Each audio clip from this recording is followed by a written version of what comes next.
The show starts in 10, 9, 8, 7, 6, 5, 4, 3, 2, 1, go. The following content contains adult language and humor that is not suitable for viewers under the age of 18. Viewer discretion is strongly advised. The views and opinions expressed during the following video content are those of the individual and may not reflect those of others.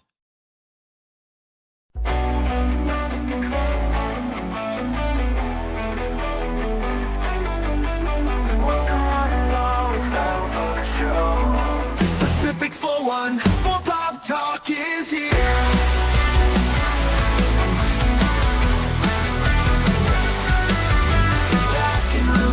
Join the conversation.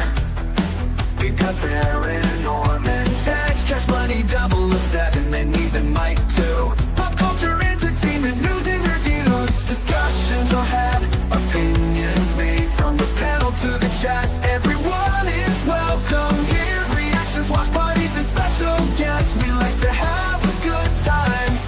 Pacific414 Pop Talk is underway. Pull up a seat, we're inviting to stay. Articles, collectibles, reviews, you say. Baron, Cash, and Mike bring the fun tonight. Now sit back, relax, enjoy the show. Don't forget to like or comment below. We almost forgot to share out the show. Pacific414 Pop Talk is one of a kind. It's true. It's true.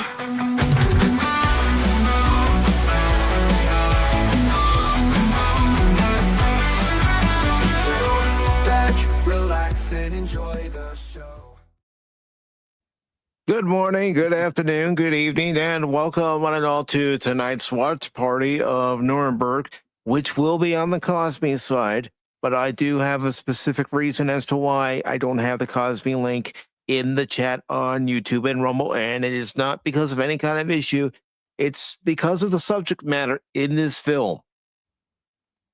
This film deals heavily with the courtroom trial that occurred in 1946 in Nuremberg, Germany, after World War II. But it also shows actual historical film reels from World War II when the Russians and also the United States arrived at the concentration camps, saw the concentration camps in the conditions that they were in, and also shows some graphic video footage of some of the survivors and the deceased. So I wanted to let everybody know that before I put the KOSMI link in there, that if you are uncomfortable with graphic imagery, the terms that are used in this film, then maybe it's best you skip this particular watch party. Not doing this to be an asshole. I'm doing this to let you all know ahead of time. But if you have no problem with history, what occurred during this point in history, and also you understand that the reels are being shown just as they were in the actual trial to bring that levity and show the atrocities that happened at these concentration camps, and you understand that this is being done for a historical reference, then you are all welcome. Mm-hmm. So I will be putting the KOSMI link in the chat right now. Again, if you are uncomfortable with this subject matter, then I just say, skip this watch party, join us for the next one. But there it is for the YouTube side. I will pin it to the top of the chat here in a second after I pin it to the chat over on Rumble. All right, so there we go. But ladies and gentlemen, welcome to today's show. I hope you're all doing well. Baron, Cash, good to see you guys. Yo, I thought you'd have the one where I'm chasing the donut. But I call BS on Cash Money. He's never worn a suit in his life. I don't think he's ever been in the library either. That's why I thought that would be funny to create one with Cash and he's wearing a suit and tie in a library. I was laughing because things that never happened for 200, please, Alex. Yeah. Excuse me? I mean, give me a donut, Baron. He showed up as a juror at a court wearing a midriff and leather pants and nope, fake news. Oh, Lady Mist. Oh, Lady Mist is here. Hi. Yeah. So I'm marking everybody who has popped in so far. And then I will say hello to each and every one of you. You should have had an eating kale wrapped tofu. I could always change it. No. Oh, Jackass. Notice how quickly he objected. Josh Helion. Make me a sandwich, please. Thank you. But I do want to say hello to Tim. Now, Tim, I do appreciate you putting those pictures into the KOSMI side. That's probably the only way people are going to see it, because the fighters that are in the pictures, it really has nothing to do with what this movie focuses on. Mm-hmm. It doesn't focus on any particular World War II battle, whether it be air combat or ground combat. It focuses on how this trial came together, how it was formed, and then the proceedings, and what happened even in between the proceedings. But I just want to let you know that, Tim. Even though you could sit back and say he was a Reich theater of the Luftwaffe, it has nothing to do with the movie. Yeah, because they're looking at him more as the Reich theater of the Reich, until a certain little Austrian said, "No, you're gone." Towards the end there, everything was falling down. And he thought he was betrayed by him. Yeah. I also want to say, excuse me, hello to Helion. Hope you're doing well. We also have our newest channel member as well. And just to let all channel members know that next Saturday, not this Saturday, but next Saturday at 6, we will have our member stream for all channel members.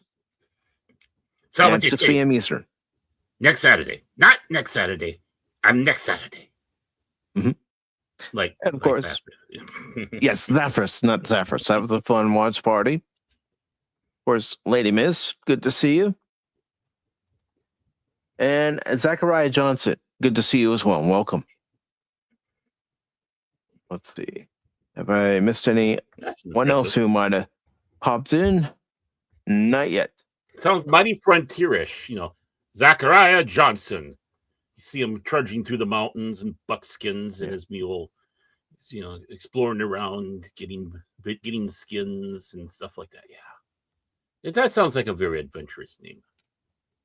I think it does. I do say so myself. But, gentlemen, how are you doing before we officially start the movie? Come on, Ken, you go first. All right, big boy. I'm doing pretty good. Just had to do some errands today, so even got groceries, so that was good. Wow. I know. Yeah. Checking the dates on the expiration dates, and especially on the always you got no tofu, man. This tofu nonsense. No, I don't think so. Oh, come on. Cash buys 3-week-old milk because it's cheaper. No. I could buy the fresh stuff, but it's so expensive. But this stuff is no. Too much of a deal here.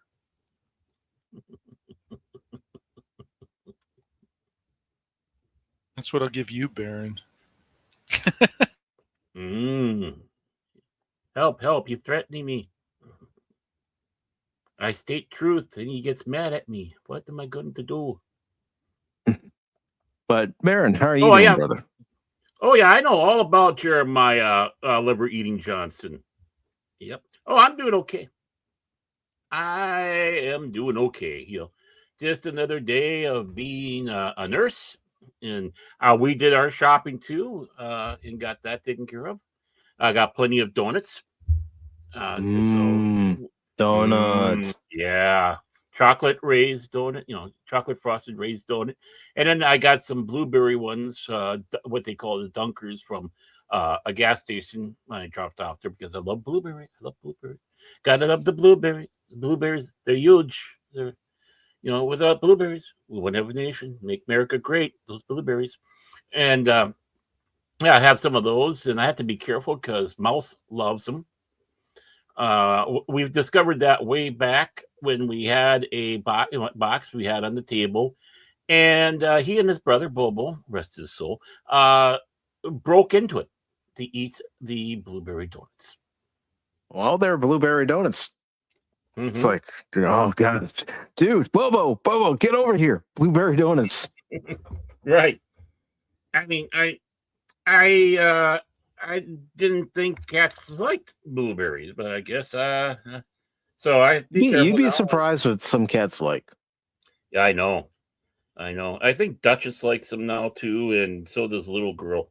She had her first experience the other day, so I have to share my donut. Whenever I have one of them, I got to share it if one of the cats show up. Yeah. Anything else going on with you guys?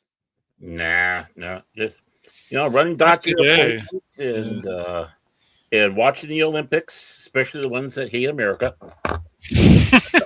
Actually, no, the big one was curling. The big one was curling. We're rooting on. Americans getting close to getting the gold, but they got the silver. And one of the reasons why, obviously, we were rooting for them is because they were from Duluth. And curling is big up in northern Minnesota because curling's big also, I guess, in Canada. So yes. they even get they get special cable channels to pump into their like curling centers and all that from Canada, so they can watch all curling all the time. And really, there's something really interesting about curling. I don't know what it is. It's fun to watch, but I wouldn't want to play it. We have a curling center in town down here, so. And Helion says that she went to the gym this morning. Yeah, that's right. No, she didn't go. No, she went to the game. What are you talking about? That's game. Don't you know how to read?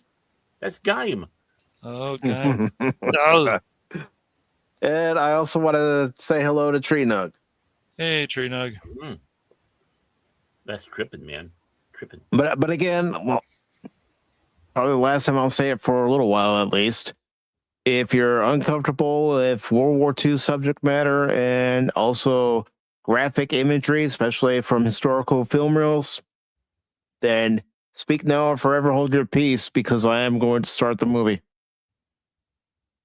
And the movie's going to be playing regardless. You have been warned. Ooh, that's a different screen there.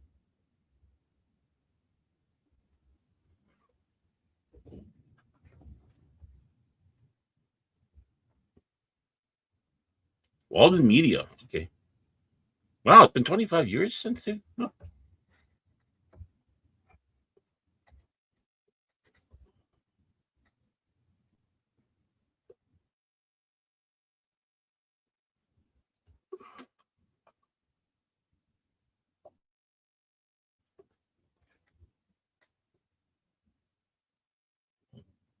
Yeah, and I went and saw this movie back in November when my sister went and saw Wicked for Good.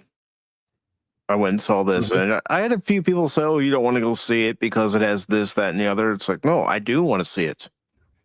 If you know anything about me and the fact that I enjoy watching and discussing, topics, especially about World War II, excuse me, then this is the movie I want to see.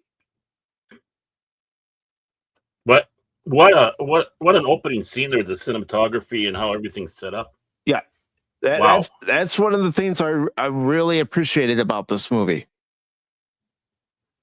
There, that should be better for everybody over on the KOSMI side. VE Day.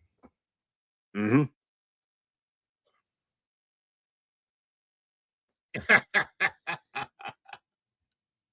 It sets the tone. Yeah, well, it's believable. I'm sure many did that. Of course, many doing their bringing stuff back, flags and stuff to sell.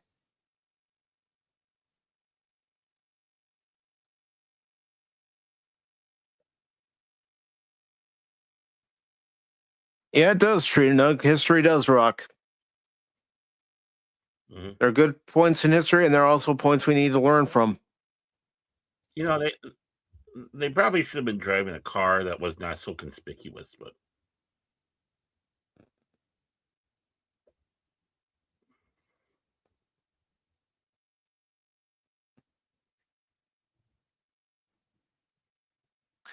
And I think you'll be impressed with Russell Crowe's German accent. mm-hmm.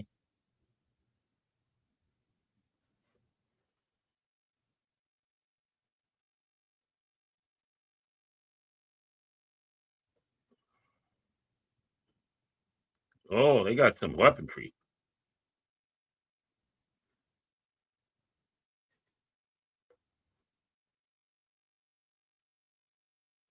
Let's see if they got the right Tommy gun, though.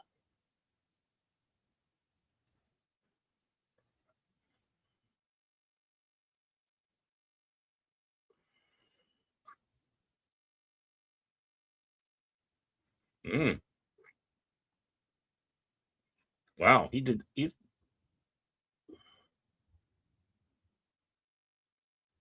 yeah. That's scaring. He Yep. was an arrogant. He was an arrogant He was a prick. god. Mm-hmm. And I think he was a big hero in World War One in the Luftwaffe. Flying in Richthofen's squadron. Which this movie does touch upon that. Mm-hmm.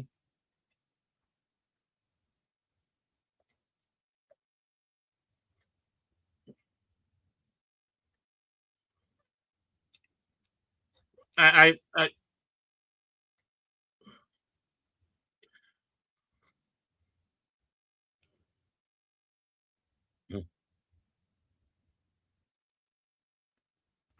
mm-hmm.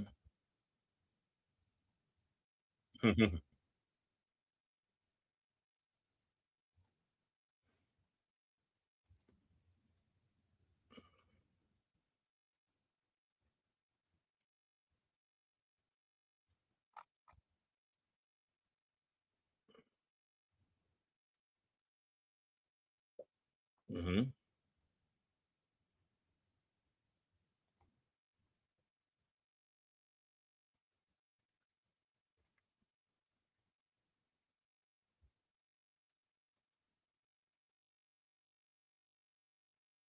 Mm-hmm.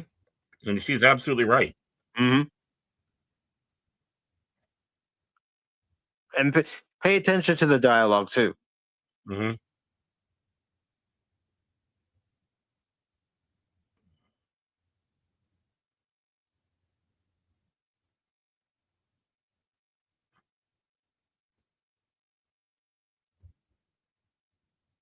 Mm-hmm.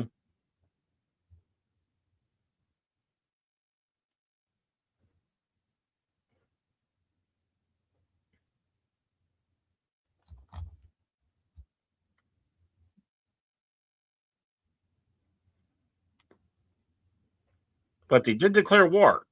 Mm-hmm.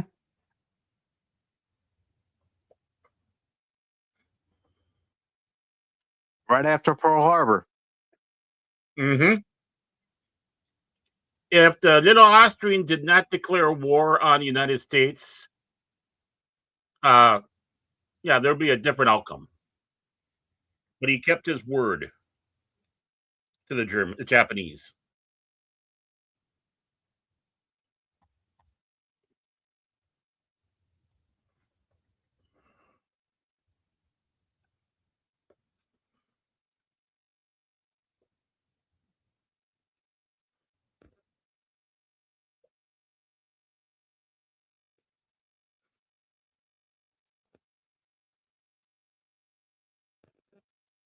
I think what the turning point on Hermann Göring was the beer hall riots.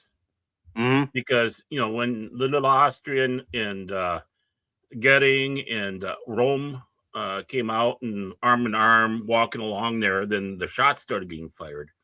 One of the shots ricocheted and basically emasculated Göring, and he escaped to Sweden, where they were, tried to patch him up and all that. Mm-hmm. Well, of course, the little Austrian, sat in jail and dictated a book to Hess. And I think that was kind of the turning point on him, because he was disgruntled, as many veterans were, where they were able to gather a lot of people for support because the Weimar Republic basically stabbed everybody in the back and was one of the most corrupt governments out there. Mm-hmm. And boom, and there you get Göring. He comes back and gets in, and before you know, as a hero, becomes like the Luftwaffe. Yeah, and unfortunately, it was because of the restrictions placed on Germany after World War One that we ended up getting World War II. Mm-hmm. Basically, all it was a great war with about 20-year break. And the signing of the Treaty of Versailles was, in a sense, the signing declaration of war. Honestly, it was. What they put Germany through after World War One, or the Great War, was horrible. Mm-hmm. Horrible. A country giving the country no chance to be able to rebuild itself out of spite. And if they didn't do that, things would have been different. You wouldn't have had the National Socialist Party. You wouldn't had, someone would probably still be an artist, and maybe someone would be proud of the fact that they have an Adolf hanging in their house. Maybe we don't know. That's one of those what ifs. Right, exactly. I mean, I'm just throwing out,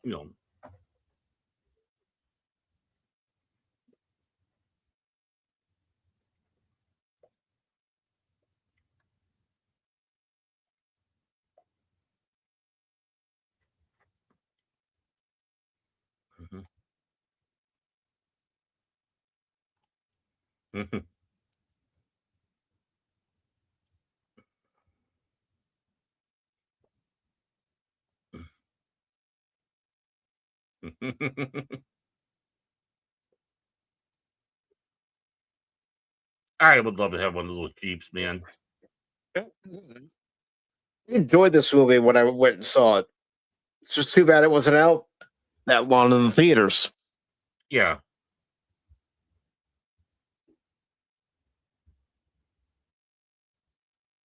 And you'll recognize this actor as Howard Stark in the Marvel movies.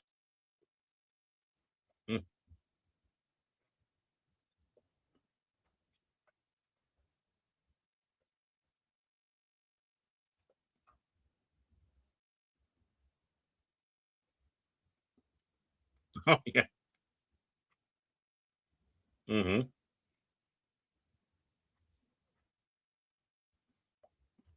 Kind of.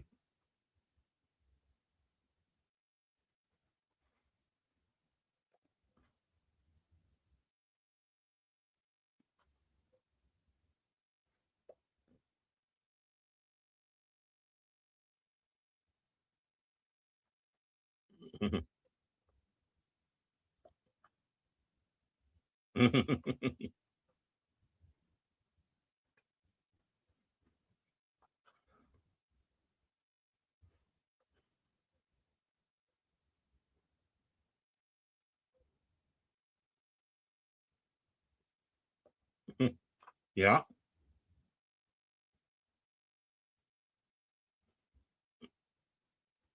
No. Mm-hmm.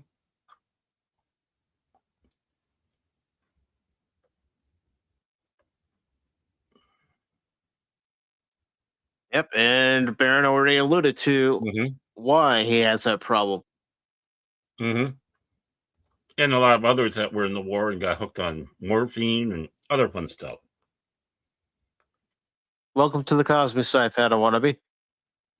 Mm.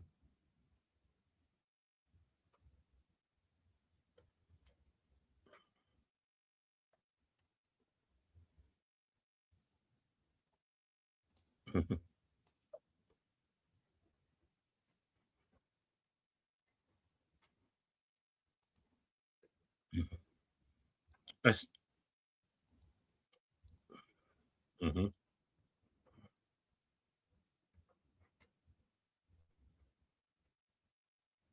Yep.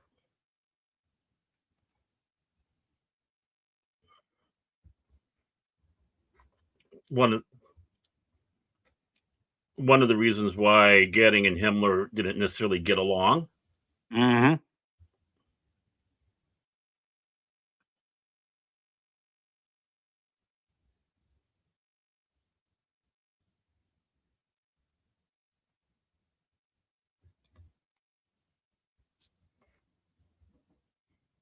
But I'd love to hear what you think of Russell Crowe's German accent after the movie's done. Mm-hmm. He's doing good with the.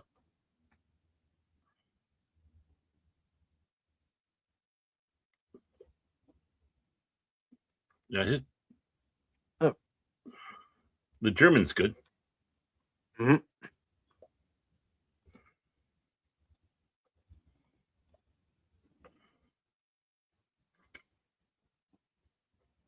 Mm-hmm.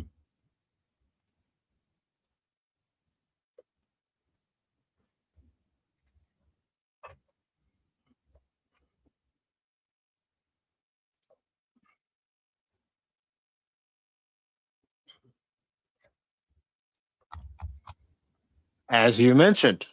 Mm-hmm. Yeah. I kind of know a little about the Third Reich history.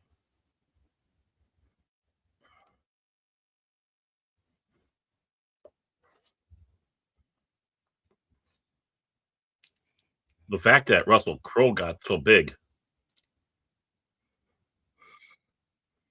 And of course, it was the emasculation that caused him to gain a lot of weight. Mm-hmm.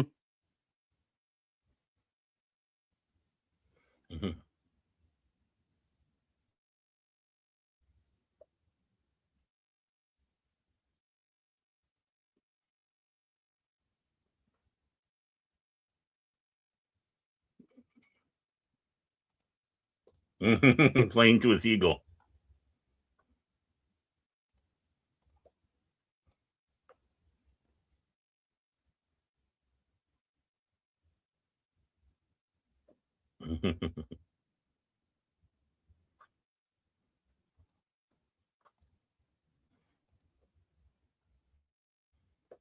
Yeah. Welcome to the KOSMI side, Jet Sparks. I got. I'm just gonna let Pat and Jet Sparks know that this movie does have the subject matter that some people may not be comfortable with, and also there's actual historical film reels in this Mhm. movie that depict how the concentration camps were when Russian troops and American troops arrived, and Mhm. it doesn't shy away. So if you're uncomfortable with that kind of imagery, then maybe this movie isn't for you. Now, going back to his being overweight and all that, with the disagreements between Himmler and Göring, he would call insultingly, and usually behind the scenes, Himmler little Heine, and they could have done a better job with the feeler. Come on, that's Yeah, I agree. What the heck, man? Come on. yeah, no, he. Mm. Oh, He that did a wasn't. way better job in Inglorious Bastards, Baron. Oh, I understand. That wasn't supposed to be the. No, that wasn't supposed That to be was Hitler at Lay. all. That was Lay. This guy. Okay, so Yeah. yeah. Okay. Yeah. Just keep watching. They'll let you know who everybody is. Mhm. Yeah. And of course, Danz was the one who did become the Führer.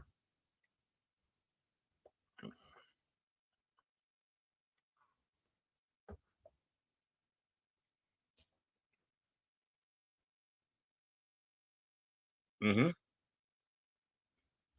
He's right.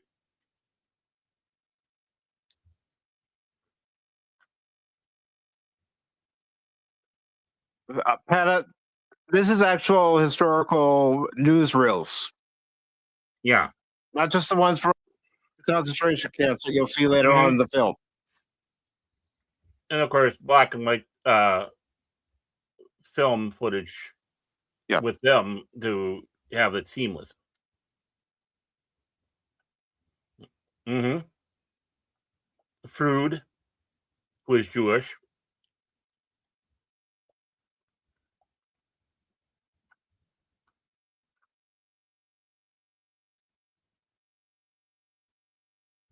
But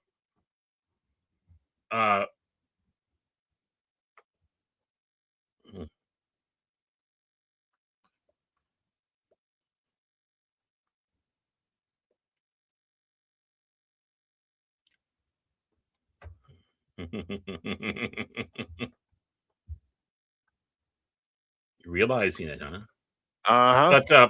But Göring's nickname was Iron Fatty, the unfunny clown.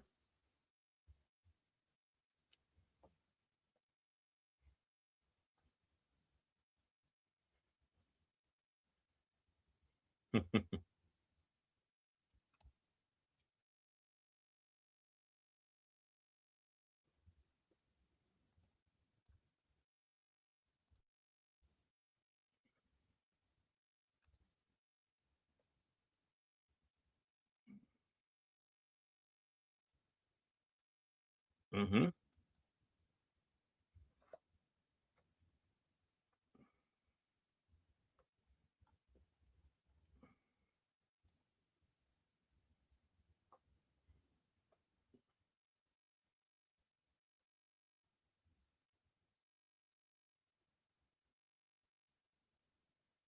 Yes, it is all true footage. Mm-hmm. Some of it I recognize from seeing it back in high school. Others I recognize from watching documentaries.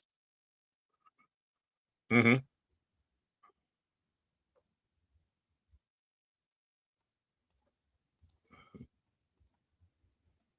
They didn't doctor any of the footage. Mm-mm.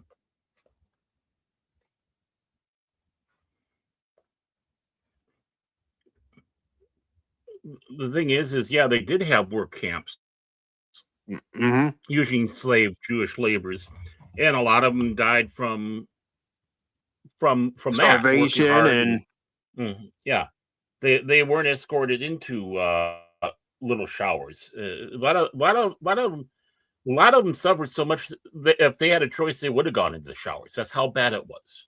Just to let people know. I mean, oh my God, Baron, what are you saying? But it's like they were putting mines to work. They were helping extract stuff for the atomic program. So you can imagine they were exposed to a lot of dangerous stuff like uranium. Um, and the like that. And of course, they were making cars. I mean, they were making vehicles and such for the war because they were, again, and yes, Rami Malek is in this film, as you see, playing psychiatrist Douglas Kelley. mhm. Yep, nitroglycerin.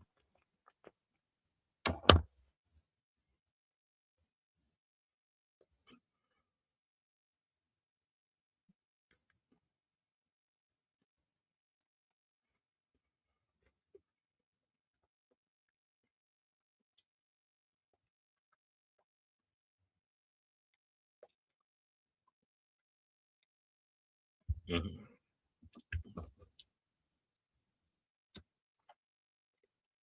Mhm.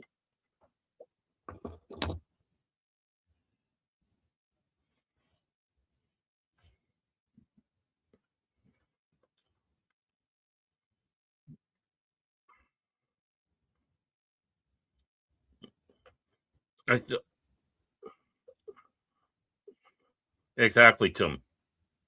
Mm-hmm.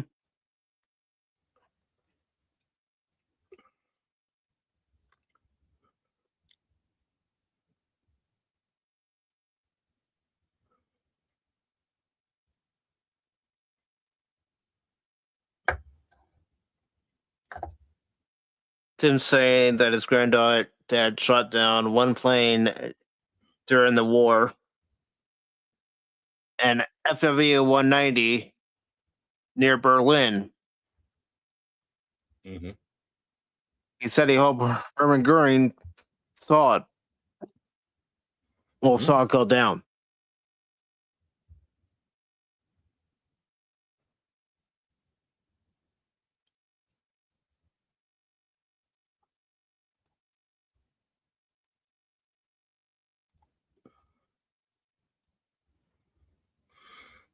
I don't think they were worried about the spread of anti-Semitism in the sense that the sympathy to the National Socialism, because there were still a lot of people around the world that were sympathetic to the National Socialist platform. And I'm not talking about the anti-Semitic side, but like the Russians and stuff like that, Ukrainians, people that are in the Soviet Union, they were preferring to be National Socialist over being communist because Stalin was just a monster. One of the big mistakes the Germans did in World War II was when they went into these areas, instead of where they were almost being treated as heroes, they went in as monsters. They could have just armed that civilian, and they would have been in Moscow in no time. But no, you had some schmuck. One of the crazy Austrians' biggest mistakes during World War II was thinking he could invade Russia. Yeah. And he could have. He could have if they would have just started recruiting the Poles as they went along, the Ukrainians and the others.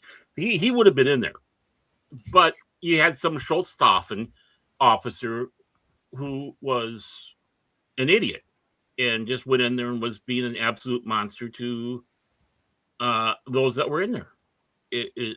And as much as it was bad for them, it's a good thing that happened. Or Soviet Union would have fallen. Moscow would have fallen.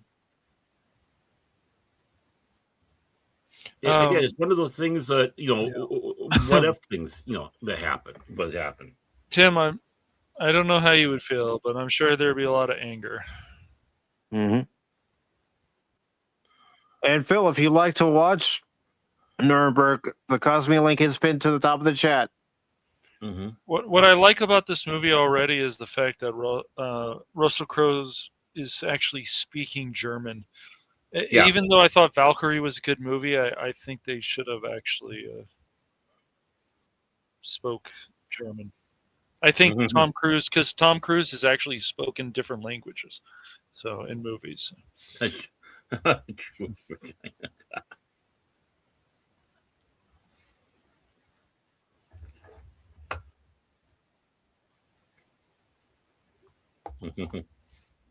just think it makes it more authentic, of course, Barons. Yeah, it does. I love it. Well, I'll ask you both after the movie what you think of his performance.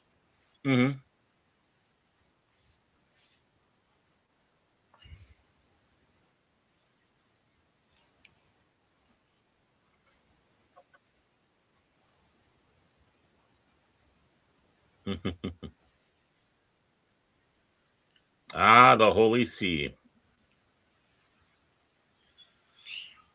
Who are not necessarily in high favor at this time either because of complacency.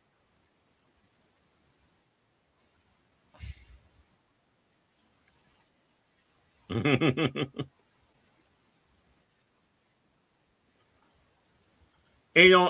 that's just it. The humor that they're dropping in there is natural. You can see people talking this way.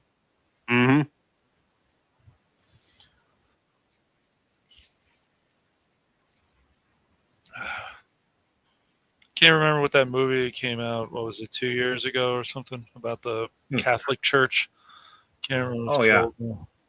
But the ending to that movie really fucking pissed me off. And I'm not Catholic, but it's so insulting to them. So. Yeah. No, I've been going back and forth on this because I can't remember exactly, but did the Catholic Church side with the Germans? Because I could have sworn they didn't. No, they didn't, but you have to remember Mussolini in Italy and such. They were kind of You had some people in the Catholic Church that were, because you had Catholics in high up Catholics in Germany. It was more of a fact that they were like a turtle and put their head in a shell. Yeah, that's what the movie's talking about, Phil. If you'd like to watch it, you're more than welcome to click on that KOSMI link. Mm-hmm. Mm-hmm. Oh, I'm sure he was, Tim. I can't imagine. Right. They signed that paperwork.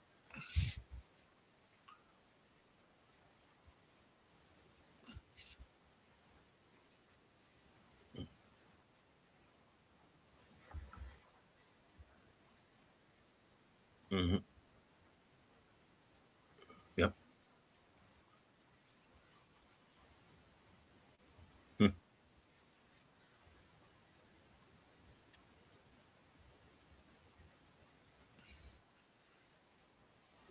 But saying that. Mm-hmm.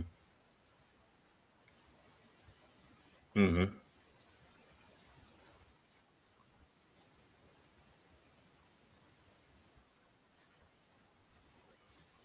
So some.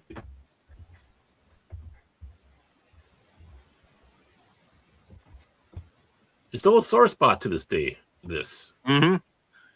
That's yeah.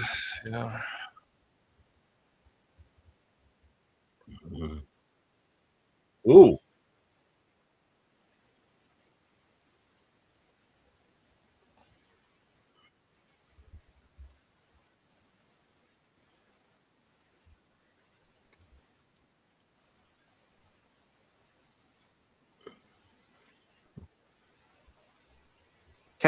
Cash?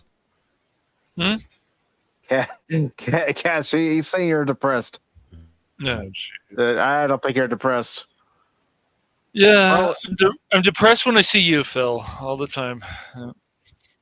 Well, Phil, you've seen this movie 3 times, so obviously you either A, find it enjoyable to a certain extent, or B, you're watching it so you can point out, what's factual and what's not.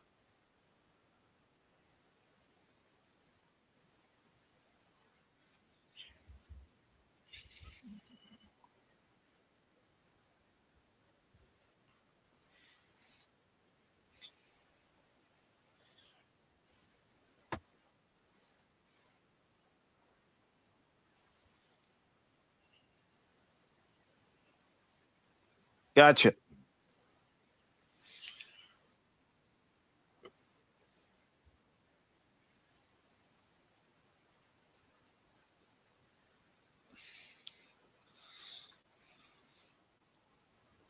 Don't worry, Phil. I'll make sure to hide from you again. It's okay. Then my health will be better. Mm-hmm. Now, has anybody noticed any buffering or stuttering on the KOSMI No, side? it's been KOSMI's starting to kick ass so far. I did. Oh, you did? I don't. Yeah, but I don't know if it's me or if it's you. KOSMI, because I've been having a little internet. Yeah, it's probably me. It's probably you, unfortunately. Yeah, you're right. Yes. Well, I just had an update, and it's been kind of messing up a little bit. Your internet's been good though, right, Baron? I mean, what do you guys have over there?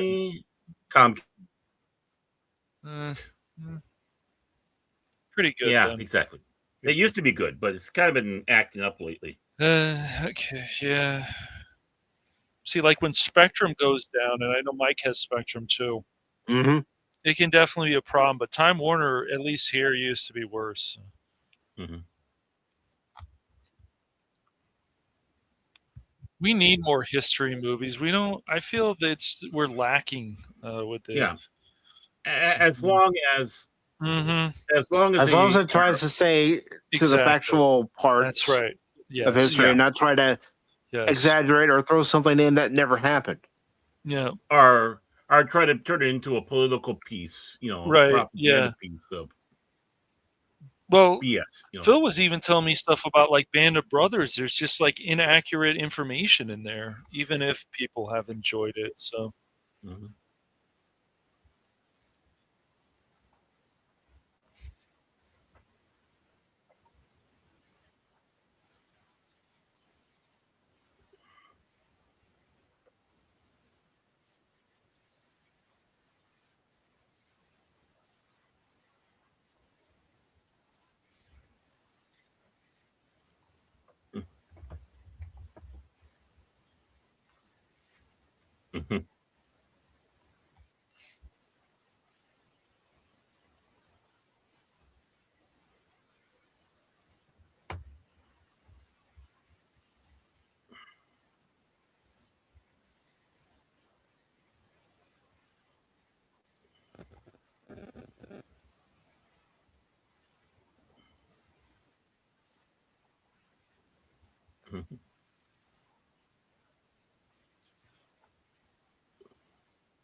Mm-hmm.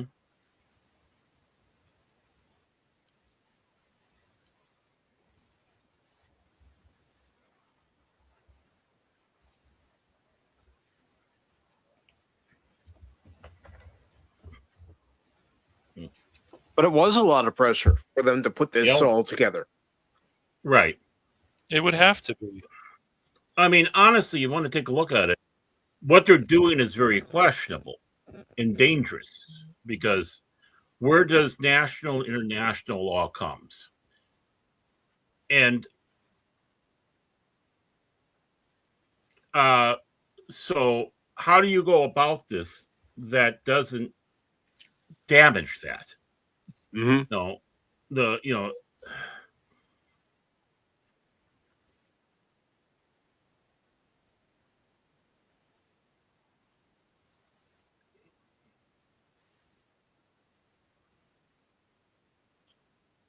yep, that'd be an embarrassment. How ironic, Nuremberg, the place that a lot of this started. Yep. The rally. Epicenter. Yep. No, the Triumph of the Will, being filmed at the one, trying to show unity after the Night of the Long Knives.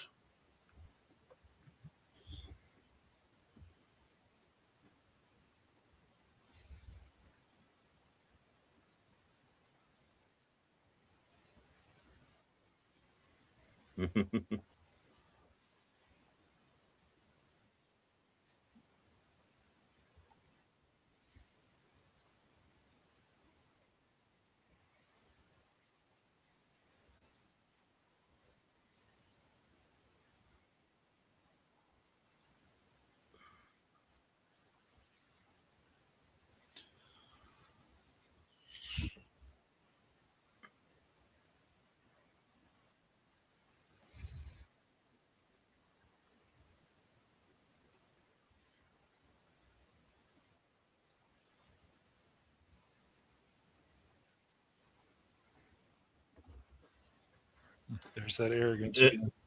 Well, the thing is he's going to be right. Mm-hmm. Just keep watching. That's all I'm going to say. Mm-hmm. I'm not going to, for those that don't know history or whatever, I'm not going to say anything more, but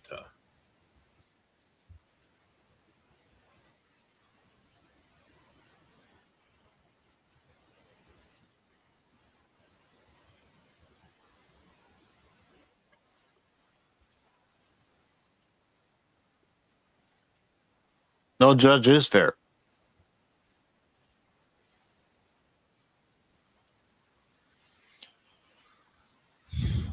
no.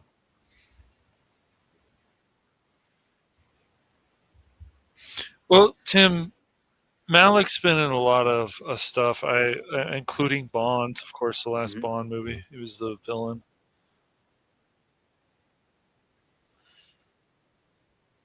Mm-hmm.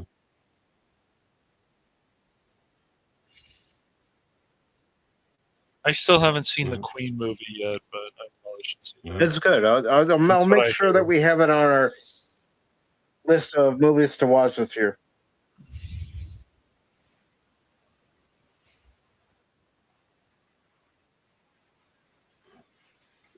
First time Göring saw Hess in years.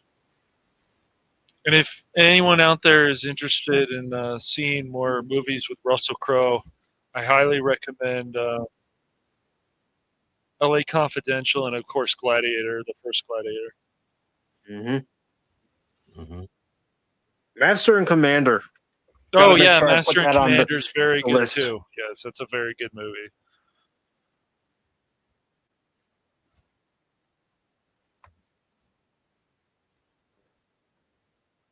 Mm-hmm. And Helion saying that she likes Göring's arrogance. Mm-hmm.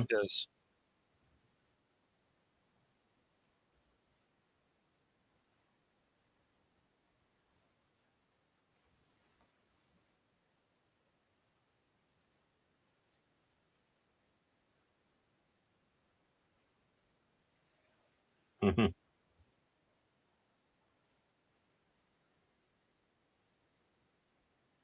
I'm shocked.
Hmm. And his wife was Swedish. Mm-hmm.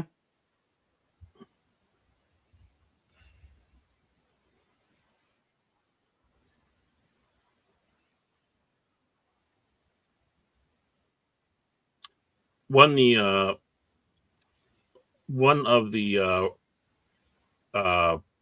conspiracy theories is that Rudolf Hess was traded for another person, and when he was in Spandau prison, he didn't want to have visits from the family, but those that did claimed that that wasn't Hess.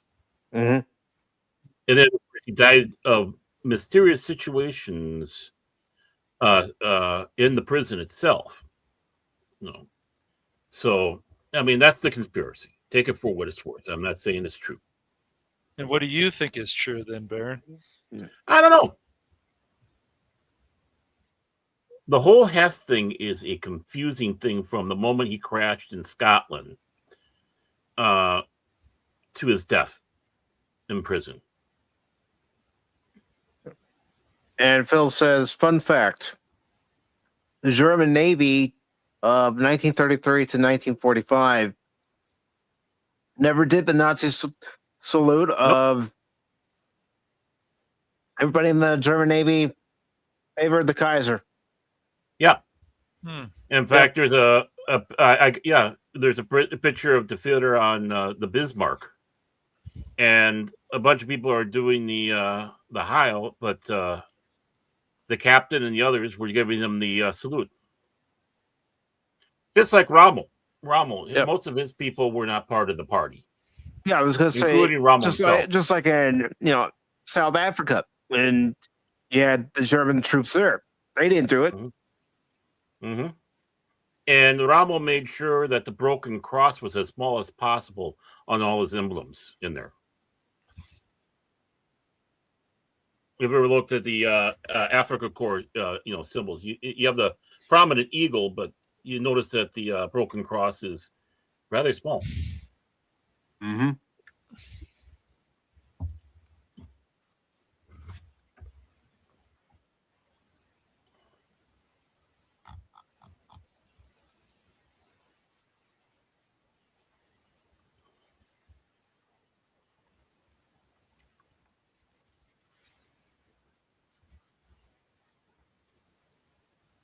Mm-hmm.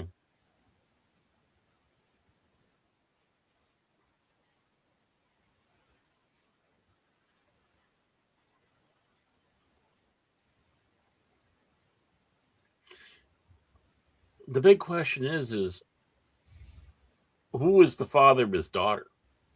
Mm-hmm. Especially since Göring had that unfortunate accident. Mm-hmm. And there was some wild, shall we say, adult things that happened around them, just like some of the others.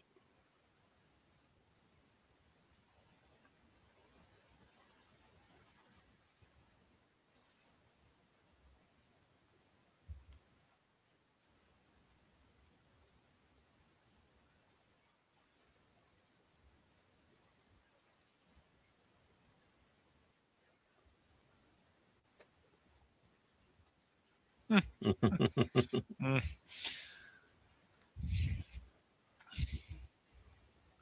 Mm-hmm.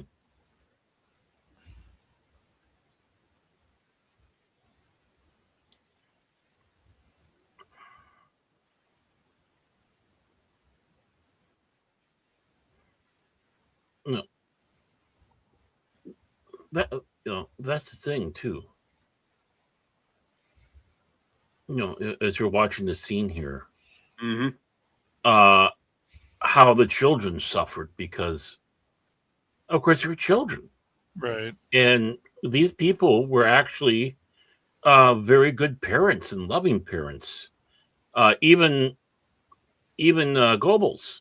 I mean, even though they did cyanide them on the end there, but they did that, believe it or not, twisted love because they didn't want the children to fall into the hands of, particularly the Soviets, because they're afraid of what they would do to them.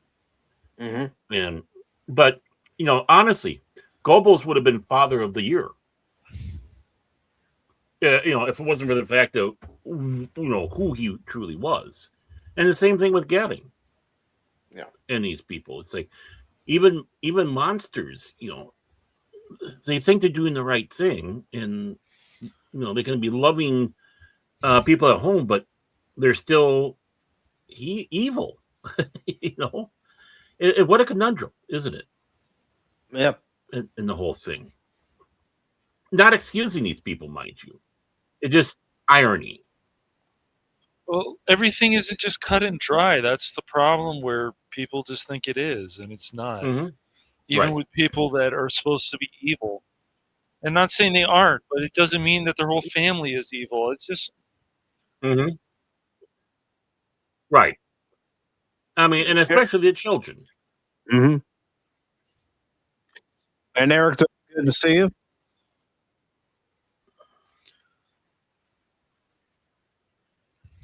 Since I had a grandfather and uncle in the Italian army, part of Italian, part of what became the Africa Corps, the Italians stationed in Libya did not allow Jews to be deported to Rome. Yeah.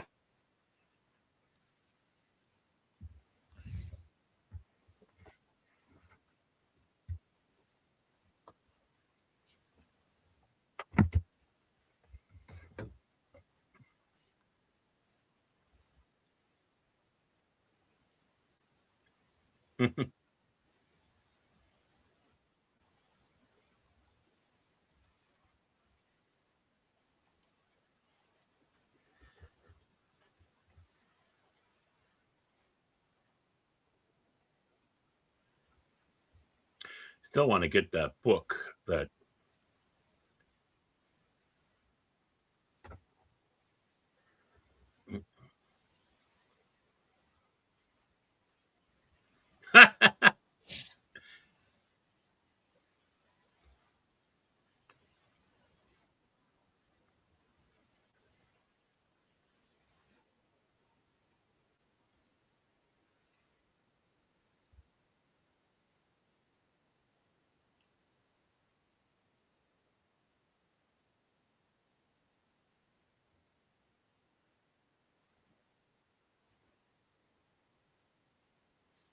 Mhm. What a switch of a scene there! Really jolts you Mm-hmm. in a good way. I mean, it doesn't Yeah. take you out of the thing. It does what it's supposed to do. Mm-hmm. And what it's supposed to do is, keep your attention. Right. And of course, our poor doctor there with nice back. Mm-hmm. DJ, welcome to the KOSMI side. hey, DJ. DJ.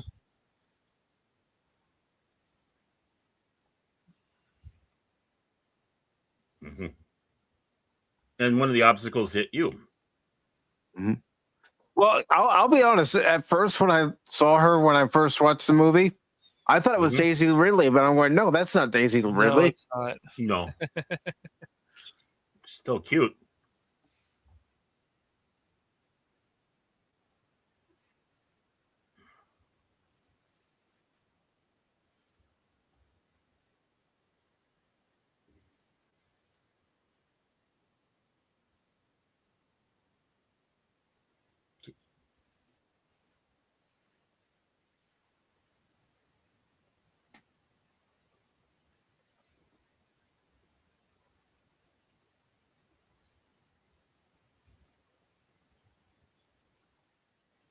But we weren't the only ones who denied the Kaiser.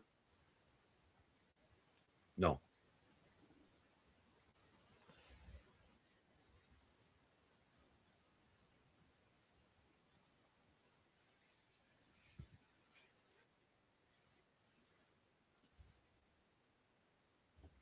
Right. And you're absolutely right, Phil, because again, like I said, the Weimar Republic, which was absolutely corrupt and filthy, is also what helped bring on the Second War.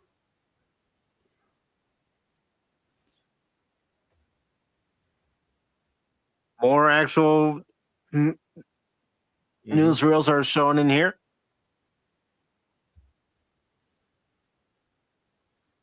You'll be able to tell what's real and what isn't. Yeah.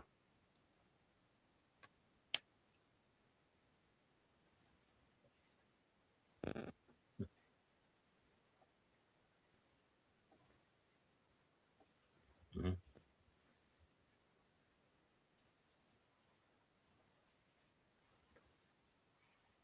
Yes, they can clean up the old film reels, but you can still tell signs that it's vintage. Yeah. And you can kind of see that it isn't quite fully matched up with the film that they were doing there, where they're trying to intersplice it. You know, it's not quite perfect, but I'm not complaining. It's all good, DJ. No problem with lurking, DJ. Lurking's always a good thing, man. Don't let anyone tell you differently. I thought DJ was the king of lurking. Nice.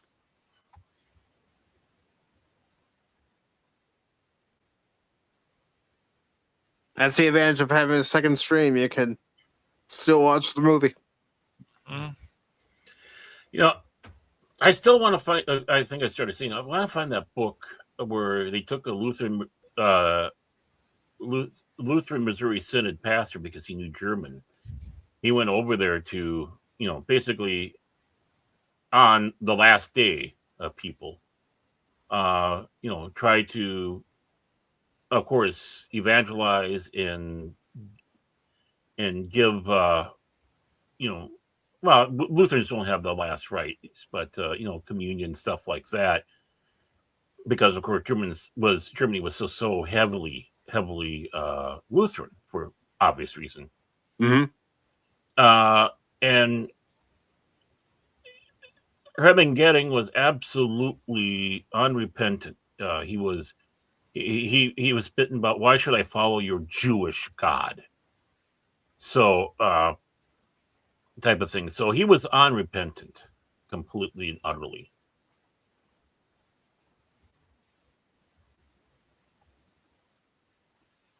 Yep.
Yep.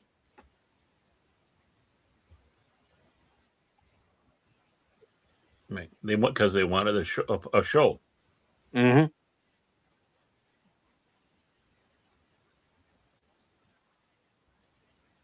Mm-hmm. Yep.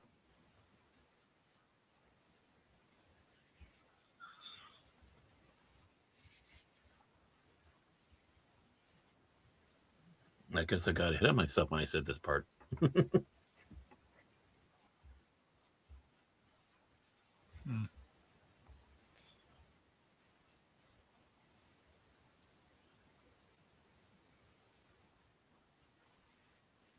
Right.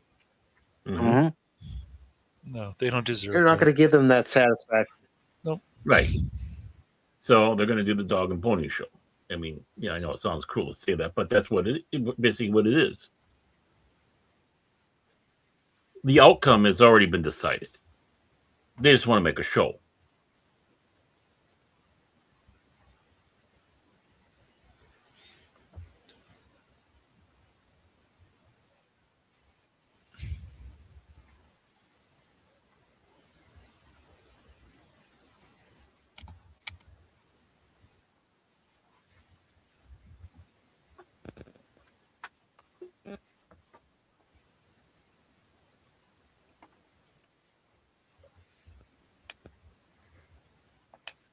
It was the Germans who started World War One, and they started World War Two. Yes, they did. As the old joke goes, Germany just wanted peace. A piece of Poland, a piece of France, a piece of, yeah. As the old joke went. Mm-hmm. I've heard that joke. Mm-hmm.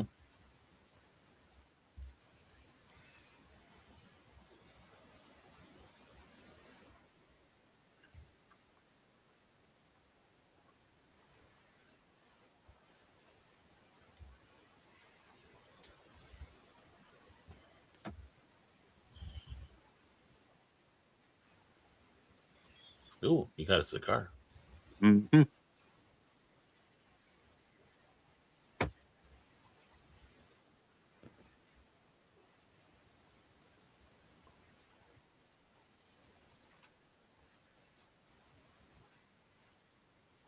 No, he was not a bad soldier. He made it to corporal. And in the Austrian army and in the German army, you had to do that wasn't just handed out.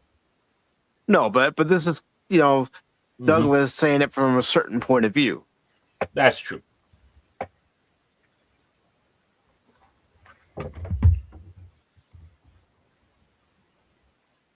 And again, one of the funny things is his commanding officer, whom he respected, was Jewish. Mm-hmm. The man who sold his paintings was Jewish.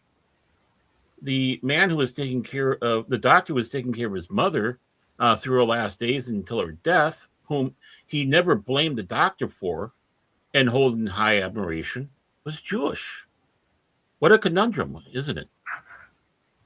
Mm-hmm.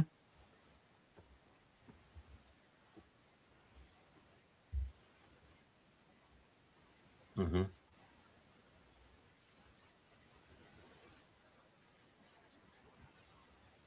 Mm-hmm.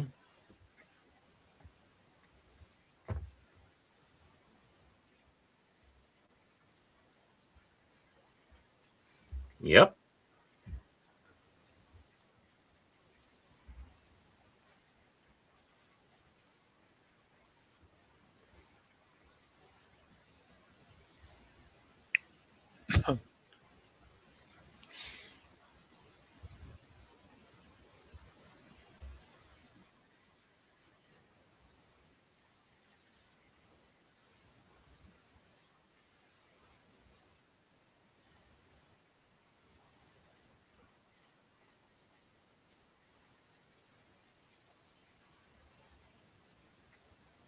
Let's not forget the Germans.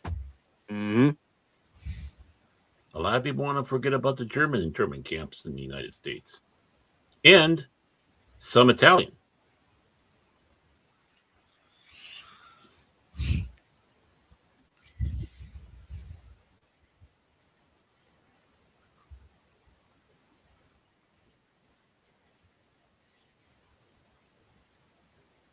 And again, I'm going to reiterate, when they do show that footage, they don't shy away.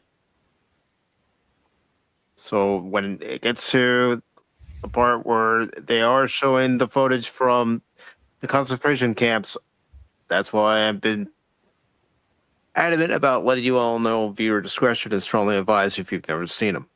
Mm-hmm.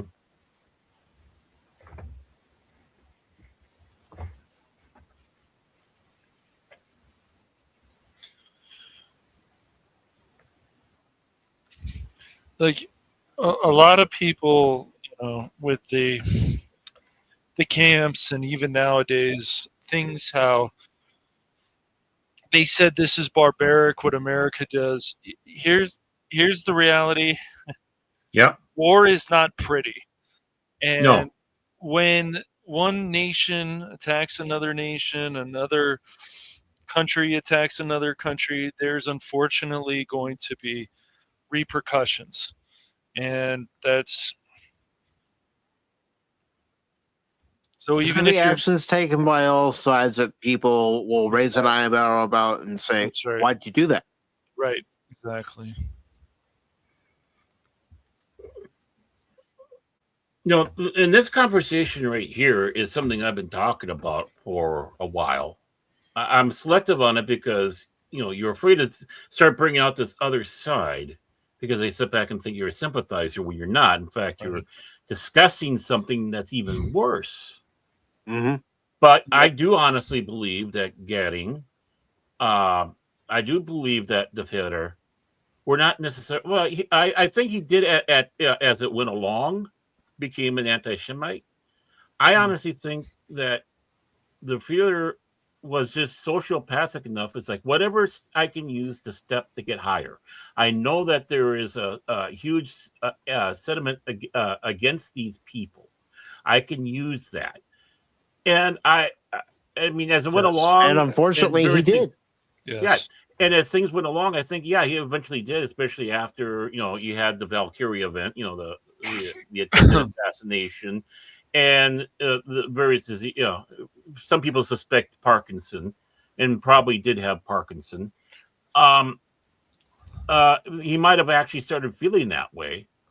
But in all reality, I don't think he really gave a damn. And in some ways, I find that colder than if you do have a hatred. At least there's an understanding. Right. If you hate somebody and you're doing this, you can understand. But just using it as a stepping stone and not caring, I think that hurts even more.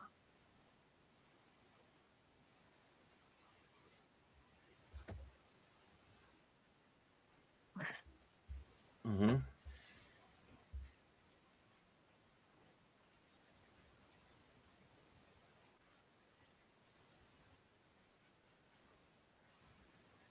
And that's the thing is,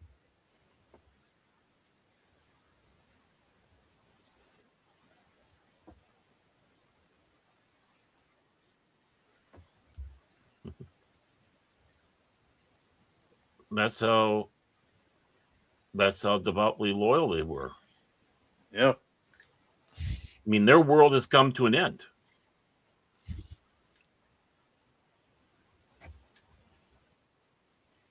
No. You really think someone in high positions could tell a second command everything? You're going to keep certain things close to the belt. Right. I agree.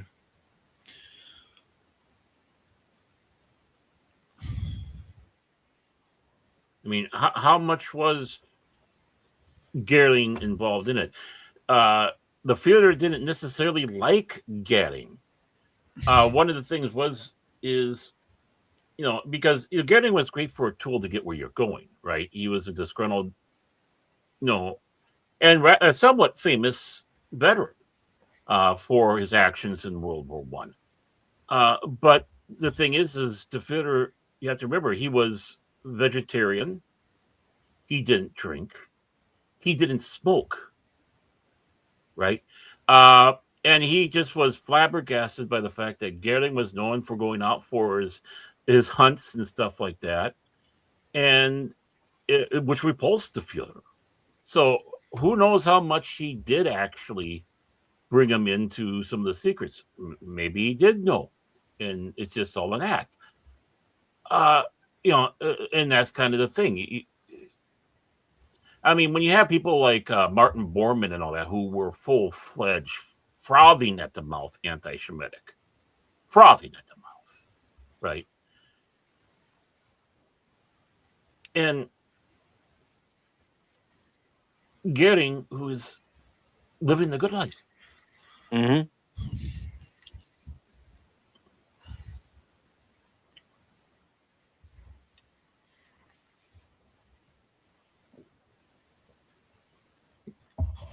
So we can actually get dinged for saying the H word. We have to just say "für." Just leave it at that.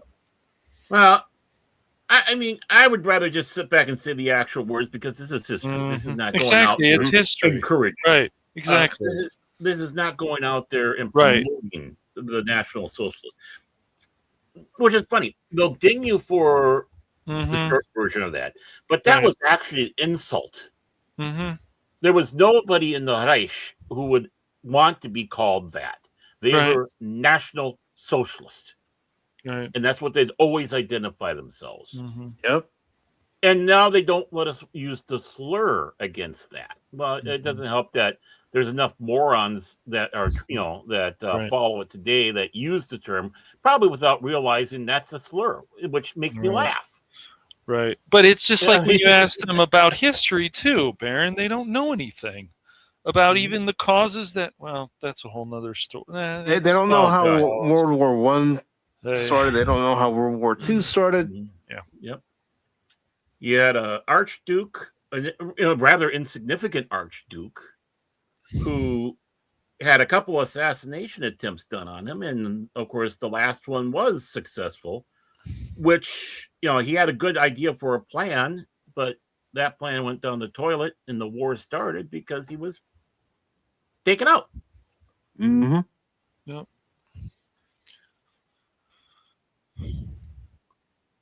Isn't that Colin Hanks? Yeah, yes, it is. Yeah.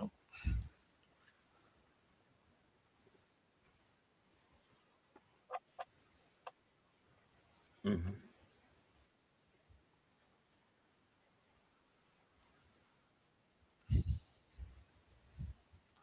Are we allowed to say that word on YouTube?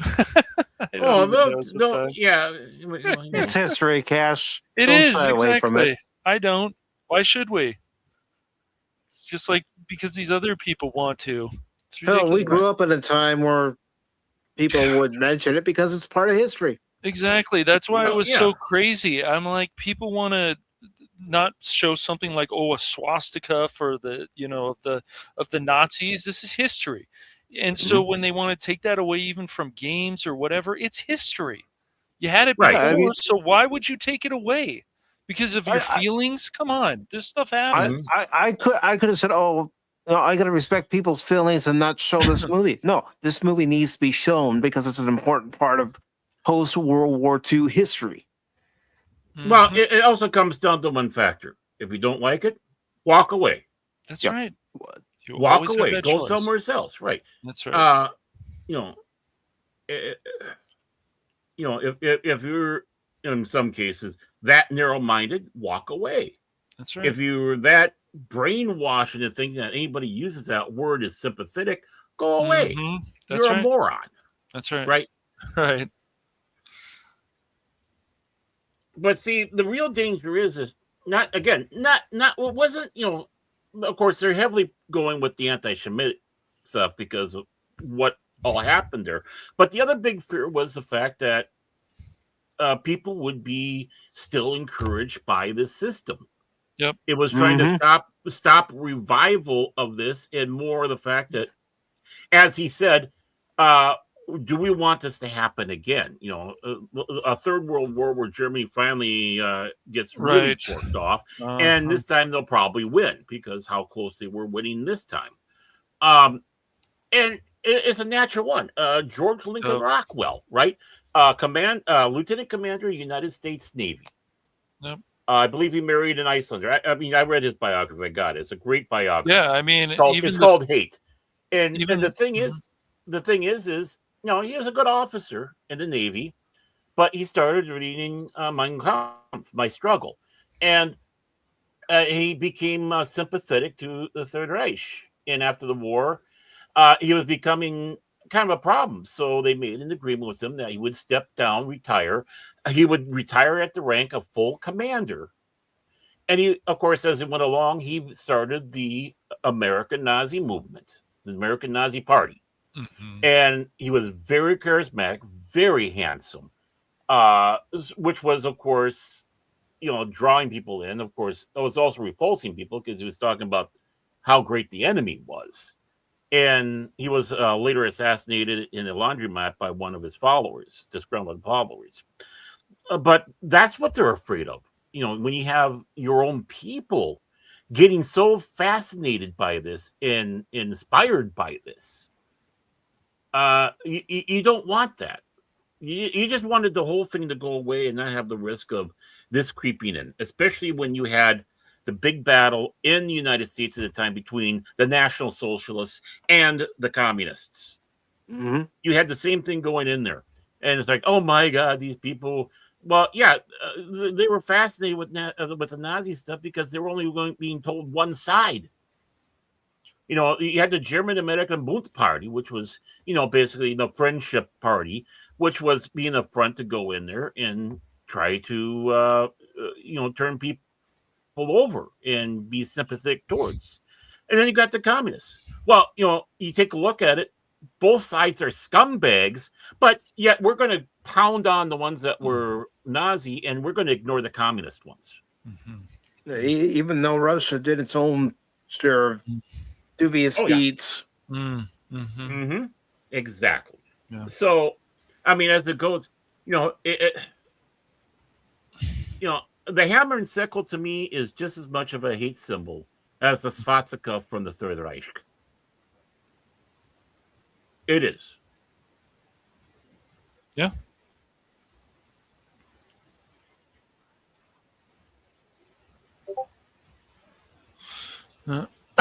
Just look at Kim Jong-un. Mm-hmm. Perfect example. Look at Castro. I mean, and I'm talking about the current Castro. People thought, oh, Fidel went, but his brother's just as bad. Oh, of course, man. What about Winnie the G? I mean, people, whatever, but yeah, just look at all the quote unquote work camps that they have there. Mm-hmm. Right, Disney? Right, Disney? Mulan was filmed near a Muslim camp. Yeah. Mm-hmm. Yep. Yeah, they don't like Muslims there. And I'm just stating fact. I'm not That's right. These Muslims, but you can look this stuff up. Mm-hmm. It's really something. Yeah. Yeah, they don't like them. They no likey. And of course, I don't care what anybody says. Let's not forget Wuhan. Yeah. And now that we found how many labs in the United States illegally being run by people that worked in Wuhan, and they're working on the same exact stuff in the States. Okay, yeah.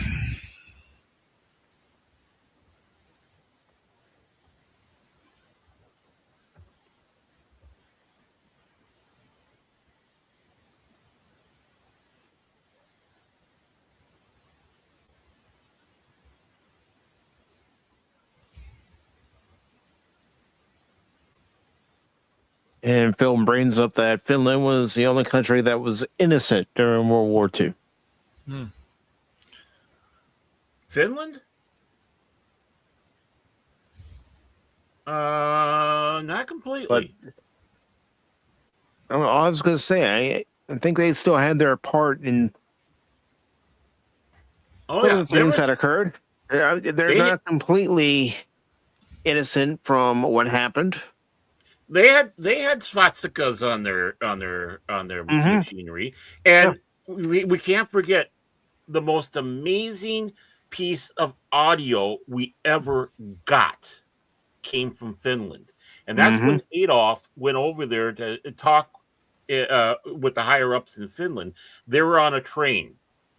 The Finnish bugged the car they're in the car that they were in doing their talk until someone figured it out, and the SS kind of made a big deal about it and stopped it.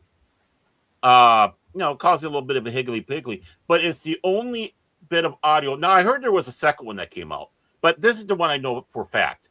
That's where they actually have a Hitler talking normally, not what we see in the speech, and they were doing stuff like finding a lip reader to like when he was in the Eagle's Nest and talking and walking around, so figuring out what Adolf was saying, and then this guy was talking in conversational tone on how he would have been talking. Yeah, which is just absolutely amazing. And yeah, you're right. It's not a German cross. it's an Egyptian symbol. Yes. Isn't? Yes. It goes back even farther. Yes, it does. Yeah, Phil was showing me other pictures of that. So people that want to, always skew history, they're just The swastika shows up all around the world. Right, with no connection between these civilizations. Yes. When you have American Indians with theirs, and yes, both ways.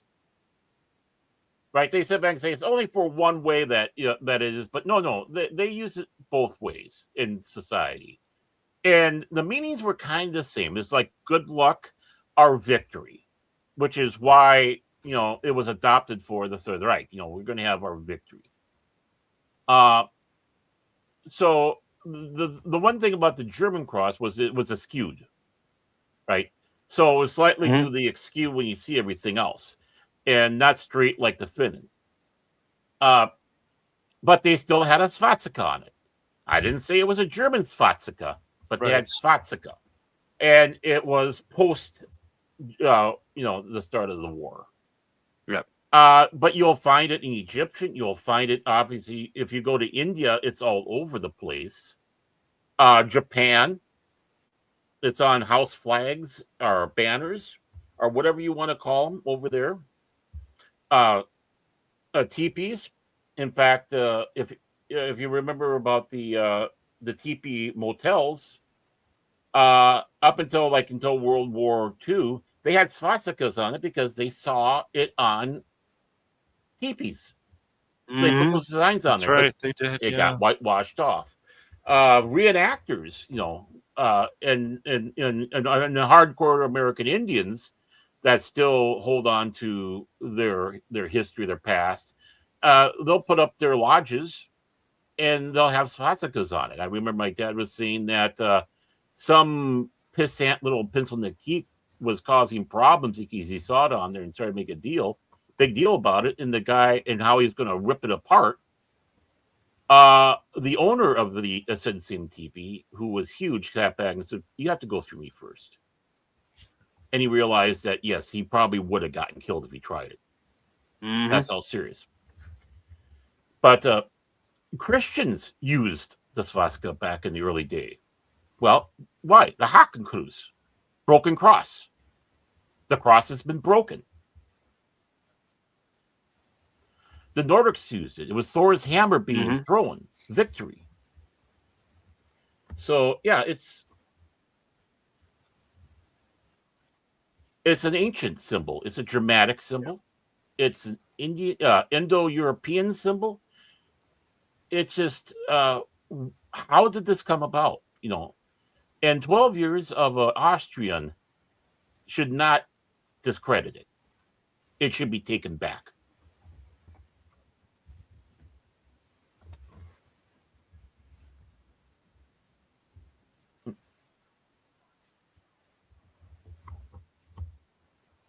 Bill says that the library in Wilmington, Delaware was built in 1925 with a lot of Middle Eastern symbols, and to this day, the swastika is on it.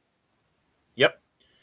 Oh, they went after a building here in the Twin Cities. No surprise, because they had swastikas on it, but the swastikas were put on long before the Third Oh, Reich of came course, about. always, man. You know, And it's with Adolf and the Nazis and the Germans at that time. They start hijacking this stuff, just like we And well, see stuff. that's why I was going to say again, and Mhm. that's why it's important to know where the symbol was used That's right. prior. right.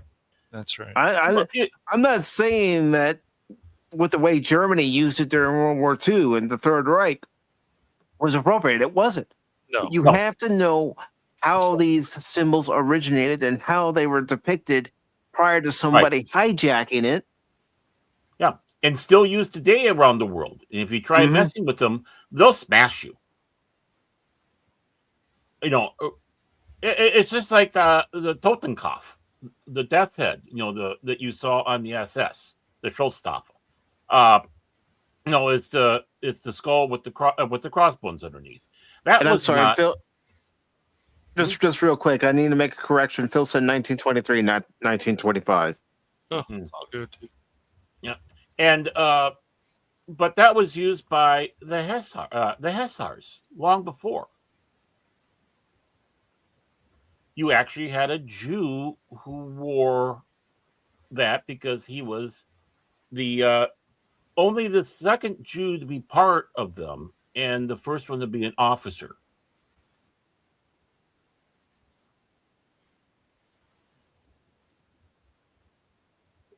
By the way, Voss also had a swastika on his plane in World War One,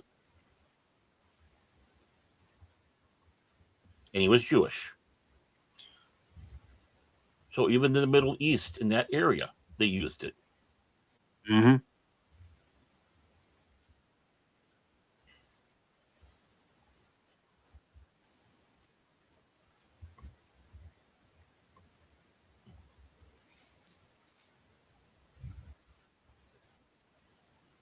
Not guilty. Not guilty.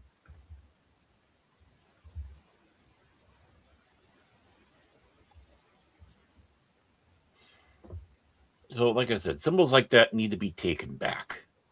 Yes. And we got to quit being pusillanimous about it. Yeah, because there's even things nowadays where people are just hijacking stuff and saying this is only for the group. No, this is for everybody, but let's hijack it. You know, it's ridiculous.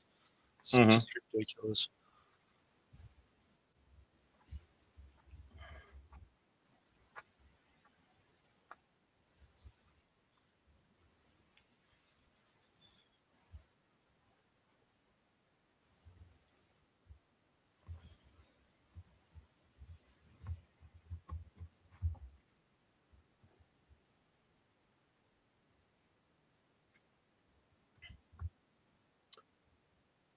The thing is, even though they're going against evil, bad people, the Allies were not being angels either. No.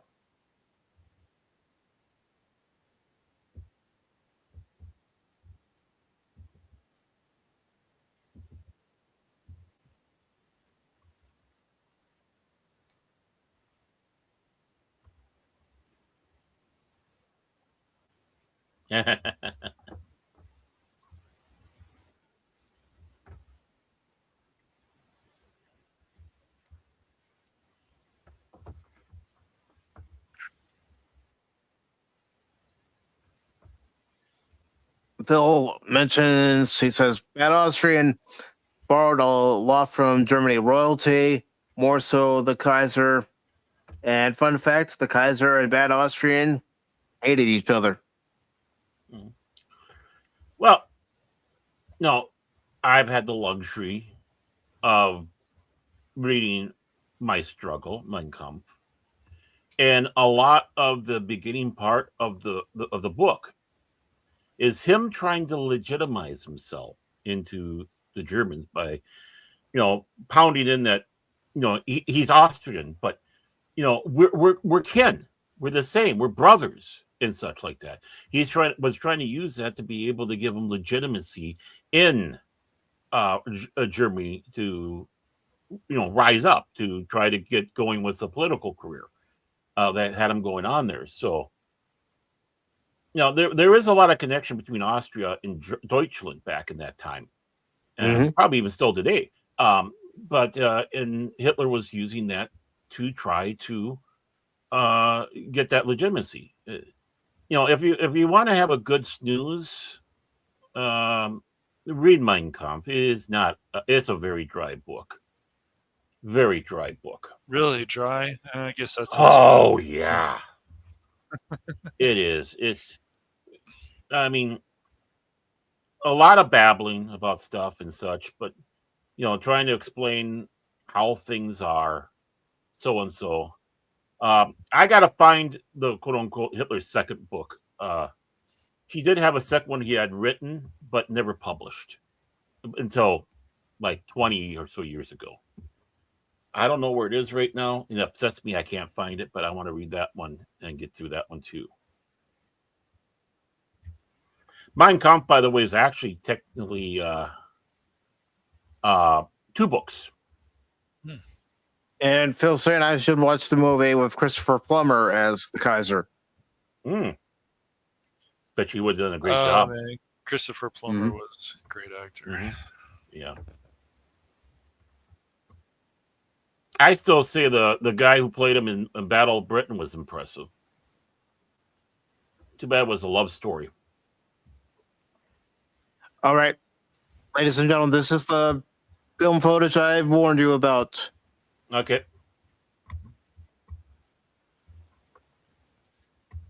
So if you're uncomfortable with this imagery, you can leave now and then come back after it's done.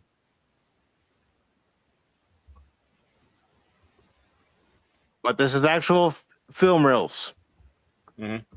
I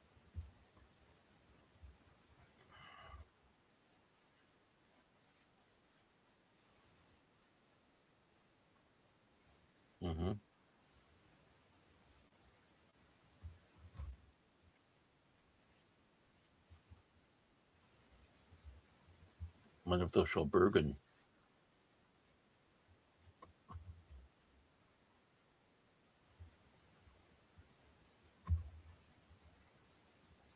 You see why I was given the warning?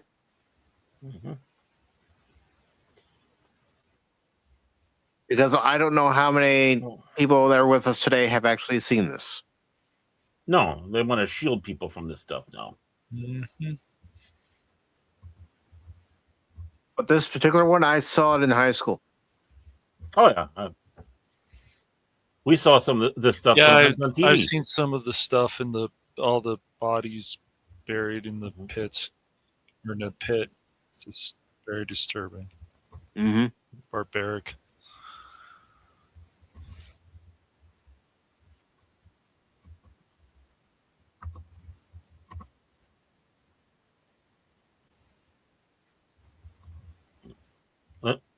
So weak, he can't even move. Yeah. And let's not forget the dysentery, too.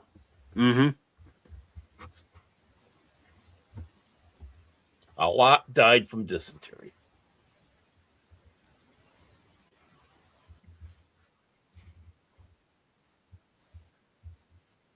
Oh, I remember this guy. And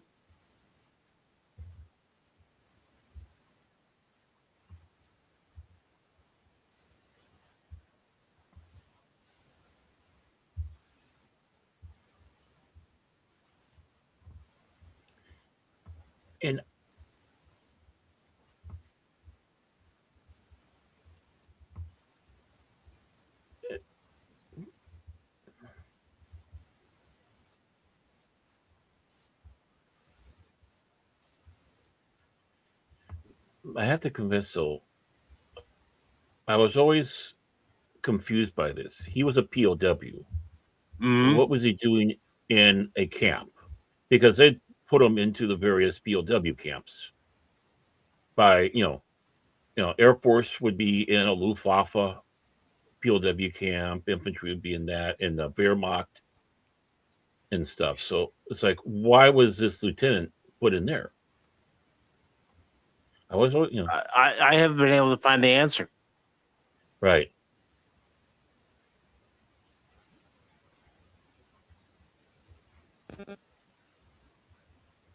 This This is why we have to make sure things like this never happen again. That's right. Mm-hmm.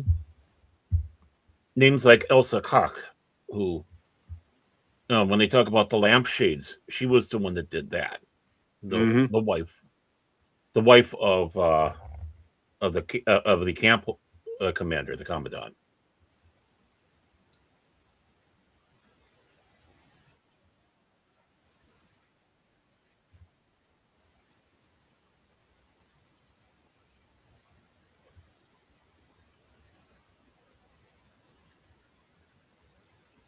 And people don't take this the wrong way, but you see all that. It looks like a slaughterhouse. Because that's what it was. Yep, exactly. That's what those concentration camps became, unfortunately.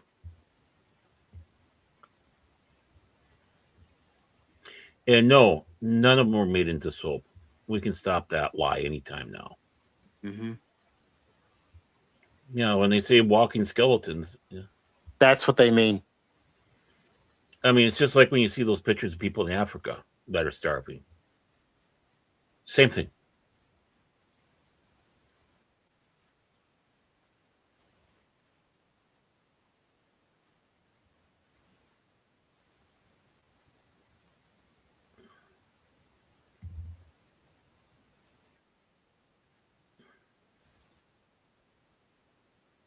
Mm-hmm. And this isn't Hollywood magic, folks. No, they went to mass graves. And just another thing too, let's dispel this myth. Not everybody in the camps were Jewish. No. You had Poles, political people that political enemies. And yeah. Mm-hmm. You, of course, gypsies.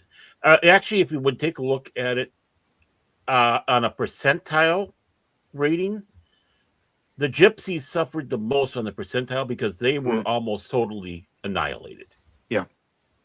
I mean, when it comes to that, almost a complete total annihilation with them. But, even, you had it's kind of funny. Even though you had members in there that were homosexual, Ernst Röhm was not killed because he was homosexual. He was killed because he was deciding to kind of rise up and go against the Führer. And there were many that were in the SA that were homosexual, and no one thought anything of it. One was actually when the Night of Long Knives came. I can't remember if it was the second or third in command of the SA, was pulled out of bed where he was with a young boy. I mean, that's how sick that is. But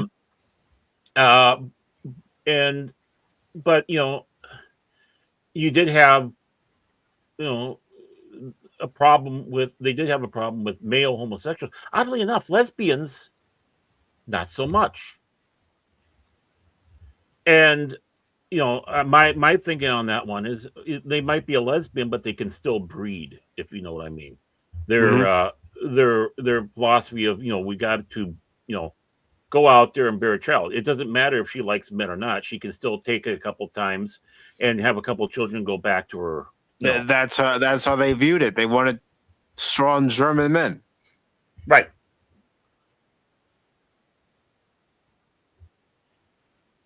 Look, they weren't.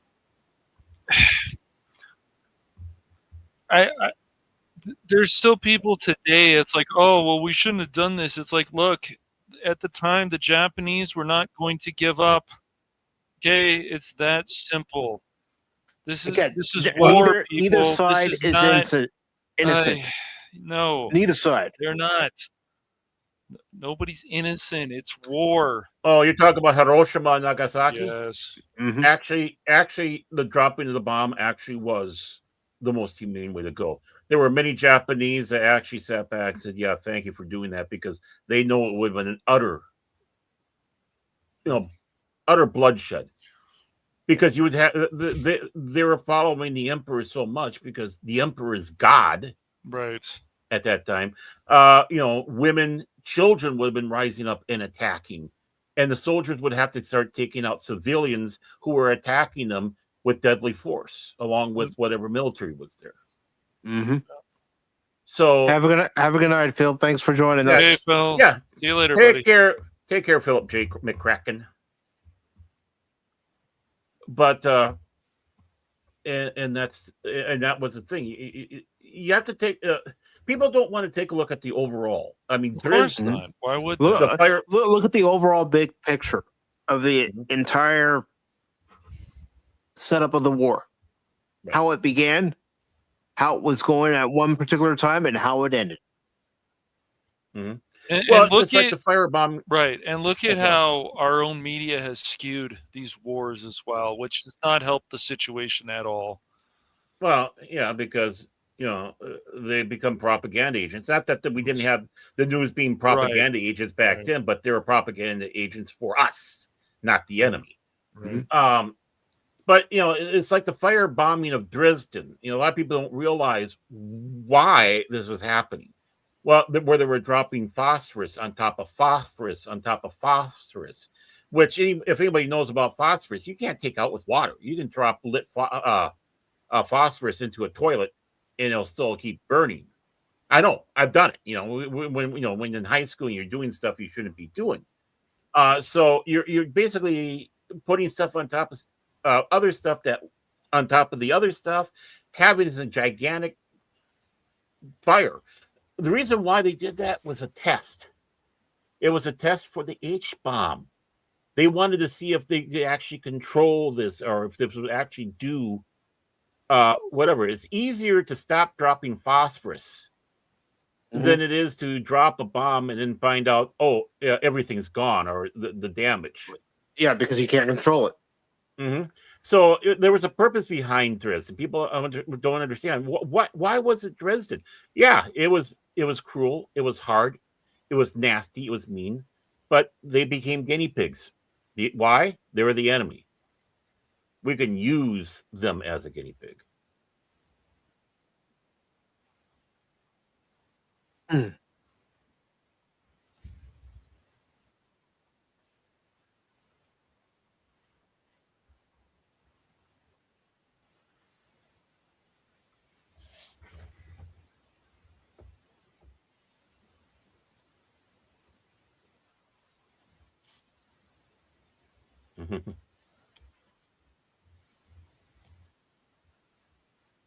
He was a complete idiot.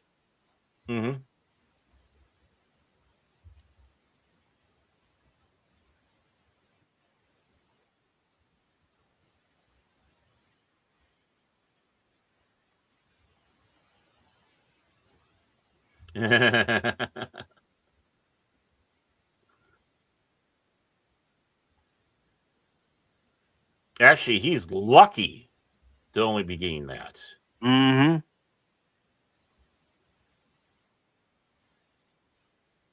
could have been charged with treason.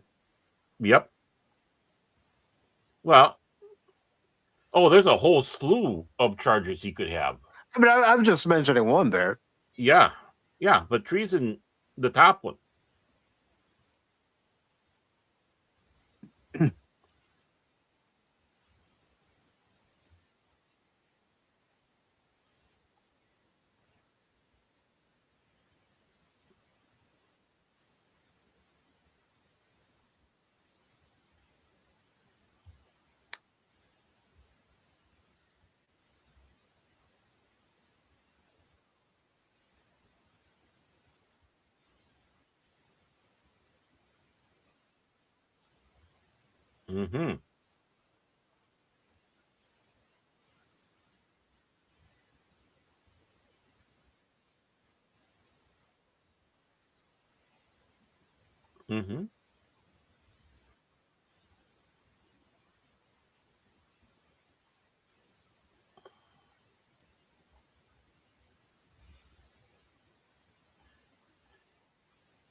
Juden.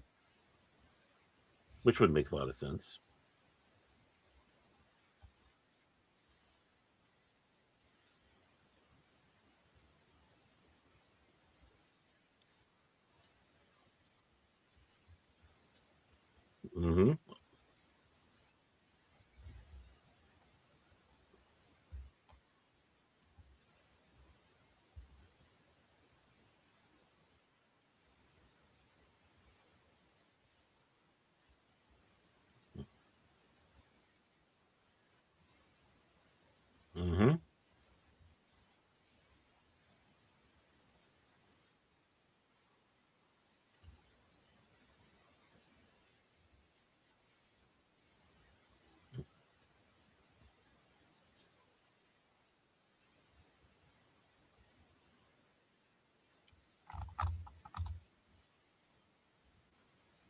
Understandable. Mm-hmm.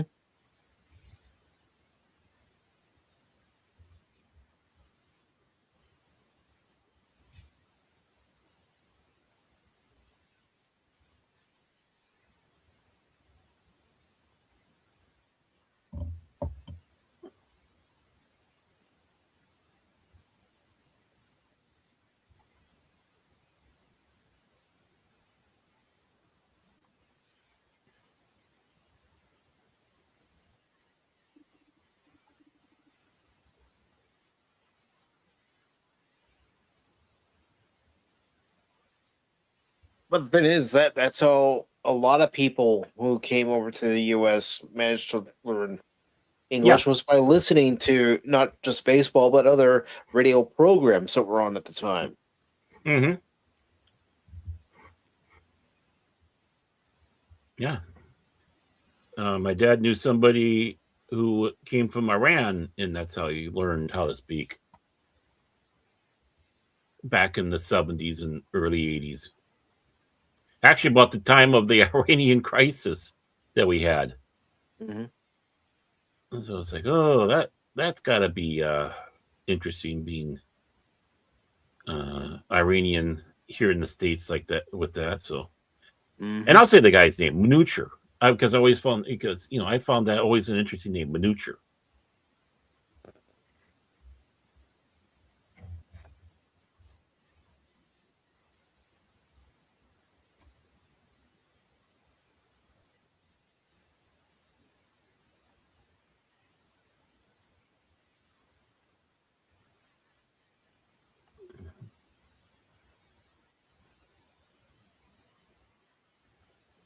It's crazy to think they only had one ticket and they sent their folks and him.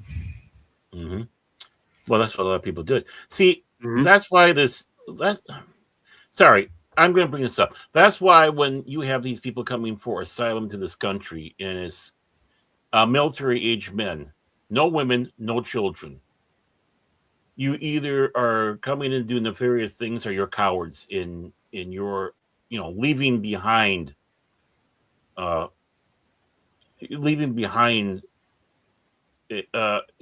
noble. You're not noble because No. someone who is true caring about things do that. They send their kids or whatever. They're the last ones to go if they even get a chance to. Just like what we just heard here in Nuremberg, where the MP was sent ahead of his family because they could only afford one ticket.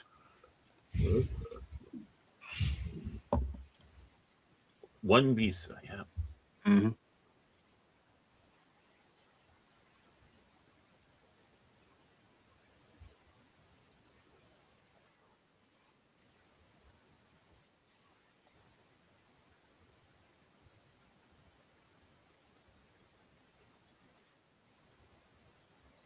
Mm-hmm.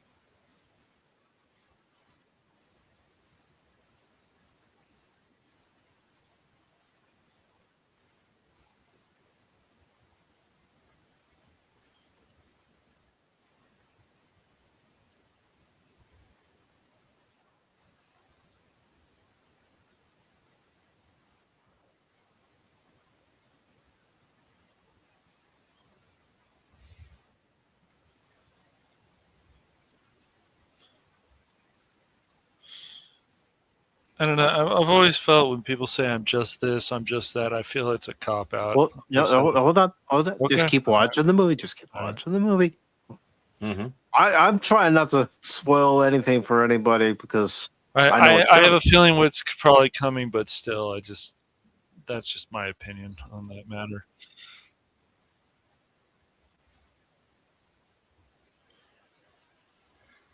By the way, Mike, I hope you don't mind me doing this breaking news thing, but Bud Cort passed away, who was in Harold and Maude, the voice of the computer and Electric Dreams and all that, just at the age of 77. So, So him and James Vanderbilt. Yep. Because I know everybody knew about Vanderbeek. We kind of Yeah. brushed it on that one, but yeah, unfortunately, he passed away.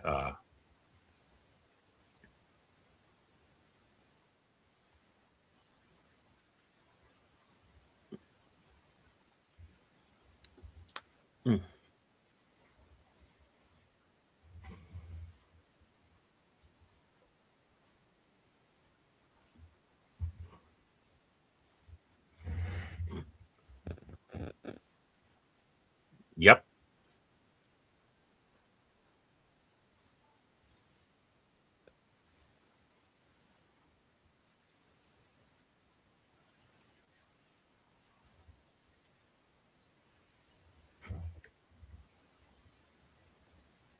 The playbook. Mm-hmm.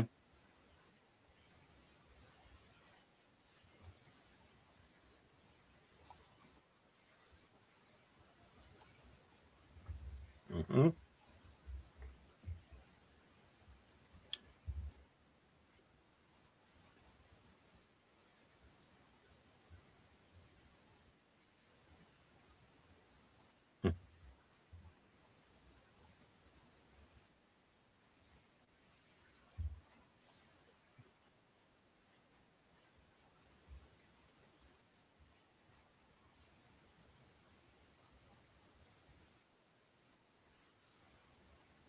Mm-hmm. Right, and this is still part of the war, just a different battle. Yes. Right. Battle of wits. It's a chess match. Yes. Mm-hmm. Yeah, Göring was not a stupid man.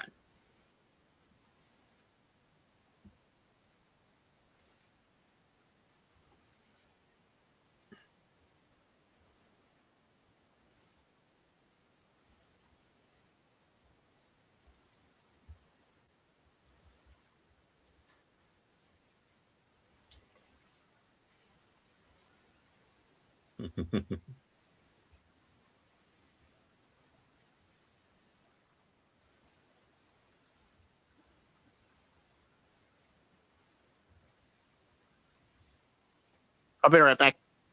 Okay, you do that.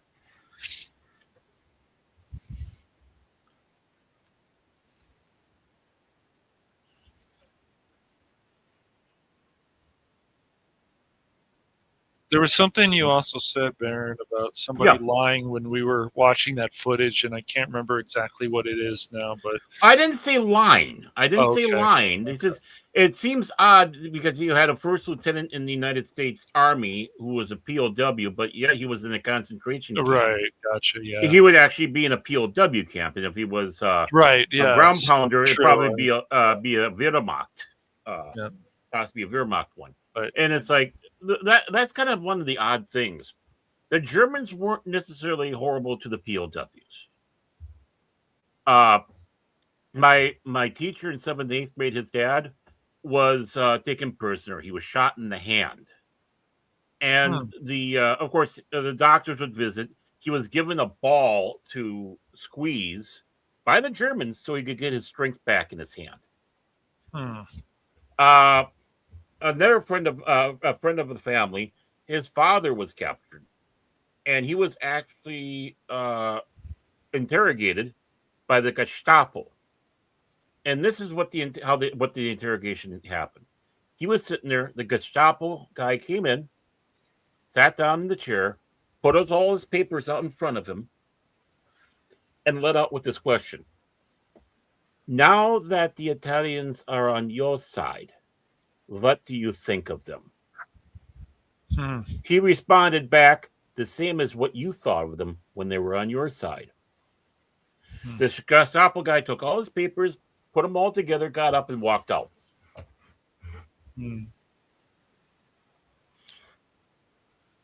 I mean, it wasn't Hogan's Heroes, right? It was, no concentration camp is a wonderful place to be. Obviously not. But they definitely were not like concentration camps. And I mean, like I said, Mike and I both, we're just kind of always been curious about why is an American soldier in a concentration camp? Yeah, that is he had a uniform, right? So I didn't say lying. It just Okay. odd. Well, I just wanted to bring it up because you had said something about it, so I just wanted to hear more about it. Well, there was a bit of propaganda in this one. So let's take a case in the scenario. Let's just say he wasn't in there, and even on the film footage, he looked pretty good, right? Sure. But he might have been there for that film footage to give a boost to us in the Americas, to be disgusted by the real event that happened. A bit of a propaganda piece. It could be that. The trouble is with that is then you get the Holocaust deniers in there, right? And I can't remember if that is actually used by them or not. I don't know. Well, but it is a dangerous thing. It's a dangerous thing. It was always too bad that if it was done. Yeah, at the Holocaust Museum in Washington, D.C. a number of years ago. I was about 17 at the time. And the family was there. Not everybody. I think the 3 out of 4 family members were there. Yeah. We didn't get to go to the Holocaust Museum, and I know that they tag you and you experience what went on. And in 6th grade, we took a trip to Washington, D.C., and we actually went there.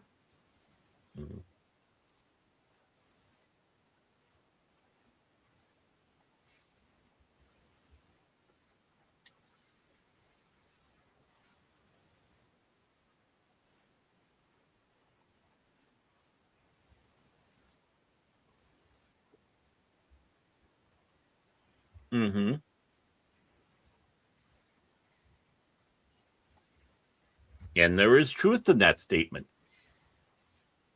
A lot of communists went in there.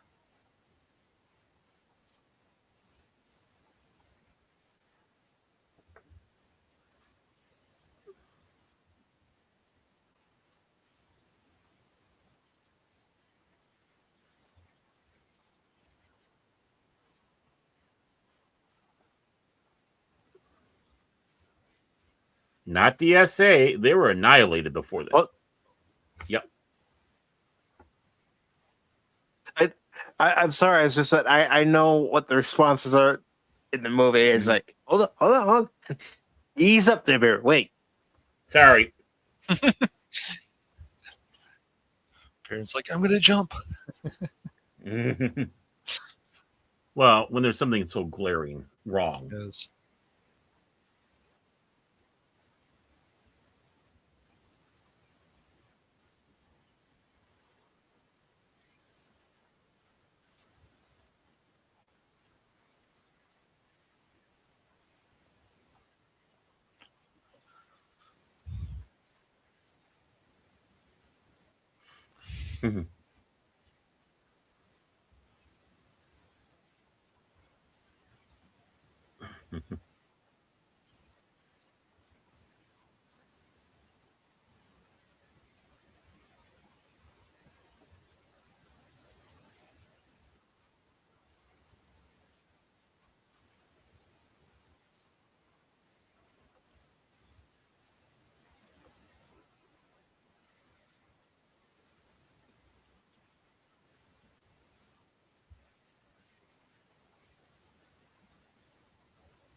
Areas that started World War One.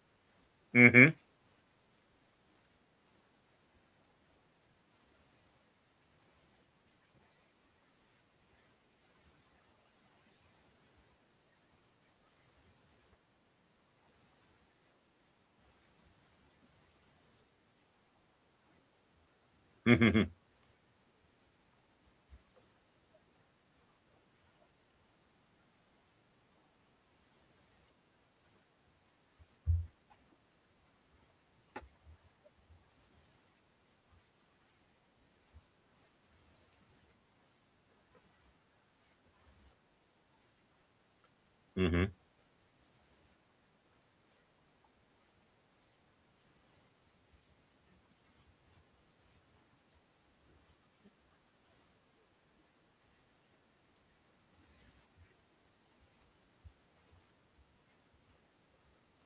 Mm-hmm.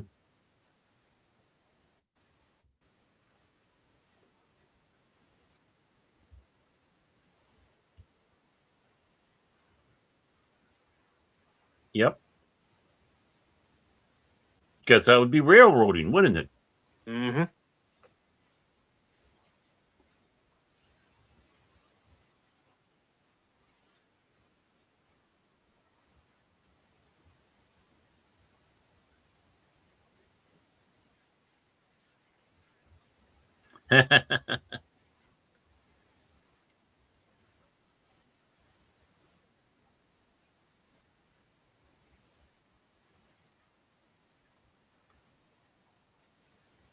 Ah, yes, the Sudetenland.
Mm-hmm.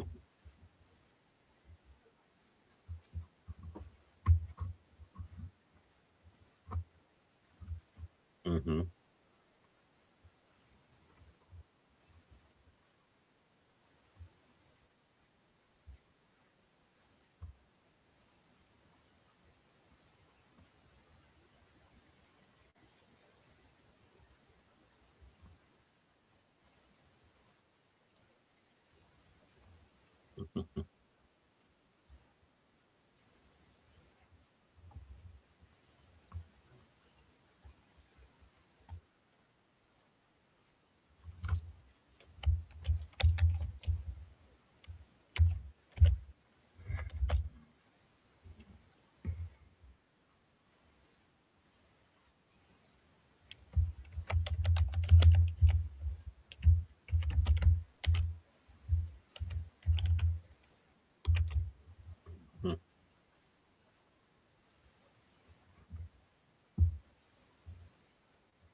Not necessarily.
Mm-hmm. Both who were very anti-Semitic. Mm-hmm. And had influence. Mm-hmm.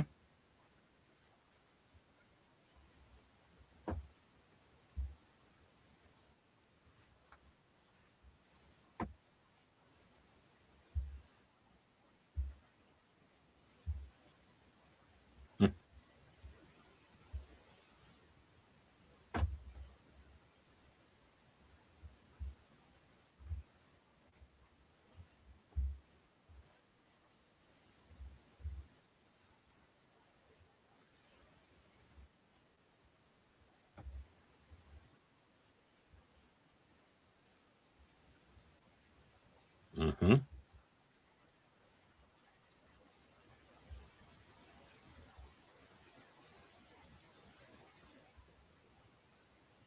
And yes, back at that time, that's what they were working on. We're going to move you. Mm-hmm.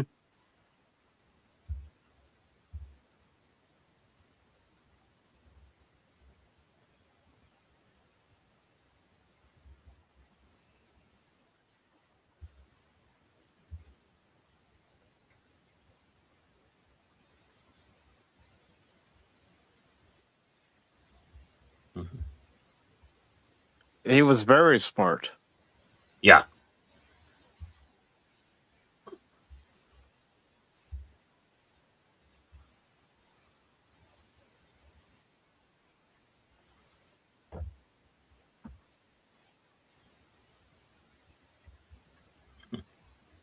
Yeah, Himmler was no dummy at all. Arrogant, narcissistic. Calculated. Yeah.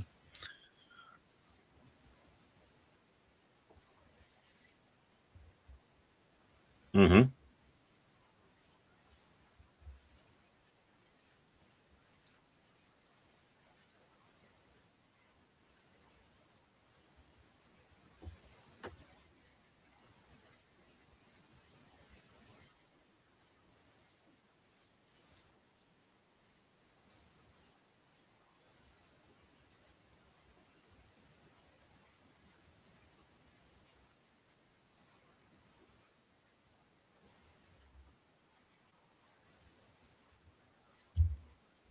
Pay attention to the numbers.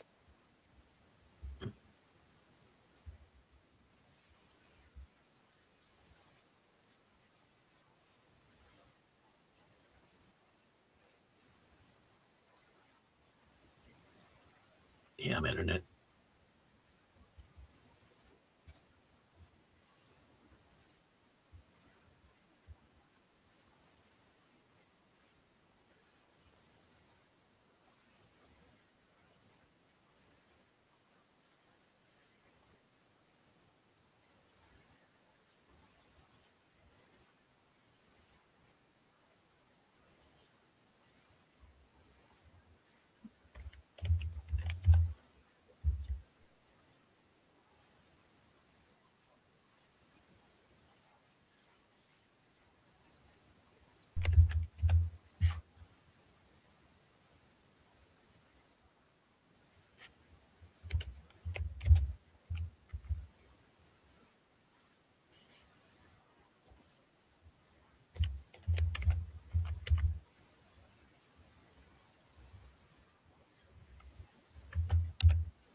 Mm-hmm.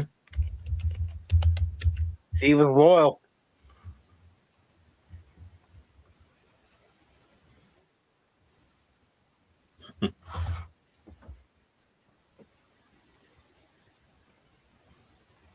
Yeah, it's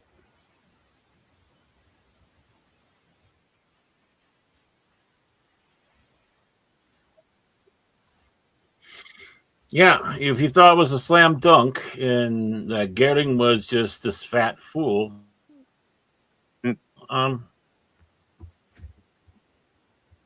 you Again, you know, Göring wasn't playing checkers. He was playing chess.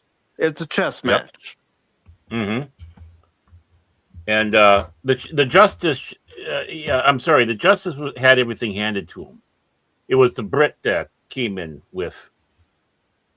But yet they're over there going, "Yay, good job, good job." No, you didn't do a good job, Justice. No, he failed. Yeah.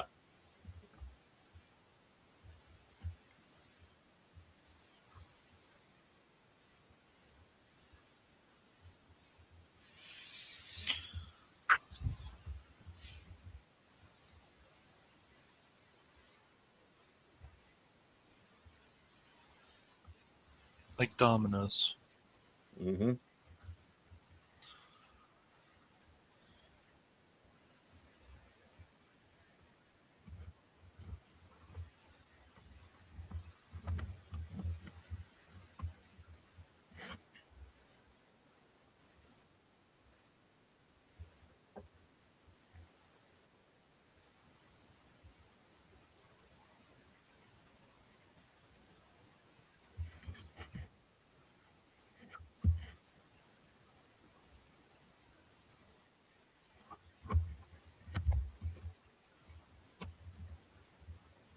Mm-hmm.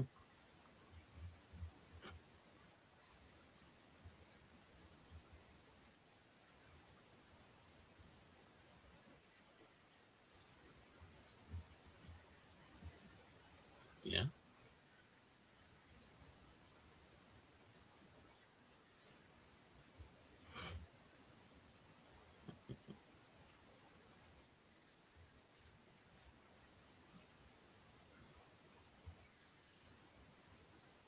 Yeah.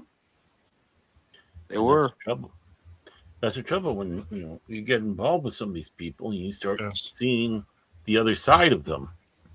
Yes. That can Yes, cloud your judgment. Mm-hmm. In this case, it did. Mm-hmm.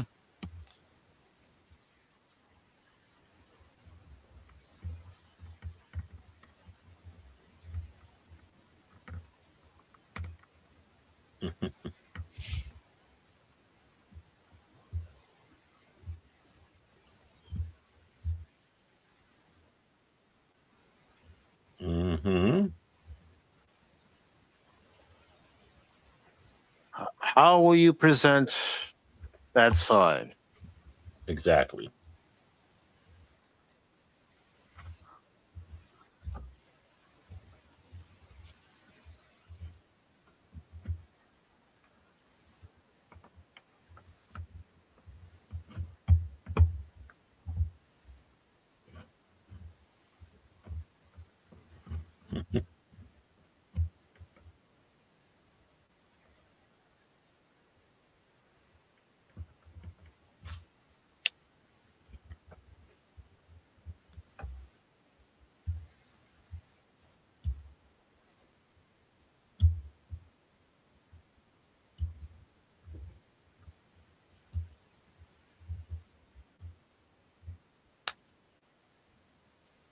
God, he looks like him.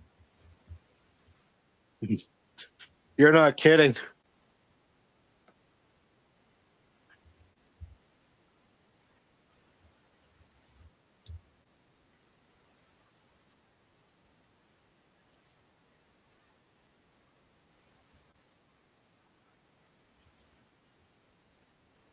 Mm-hmm.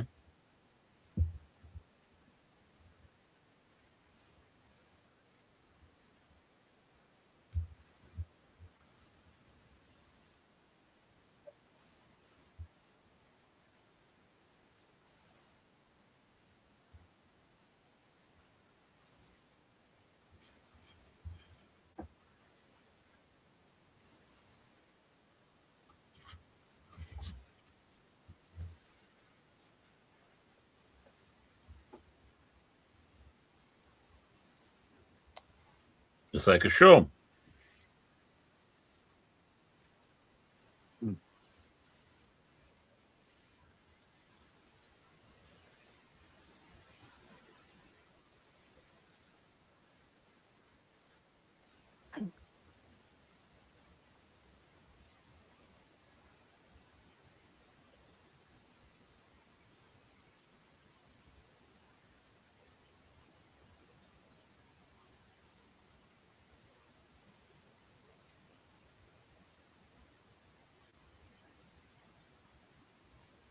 Notice what he has in his hand. Mm-hmm. There's his magic trick.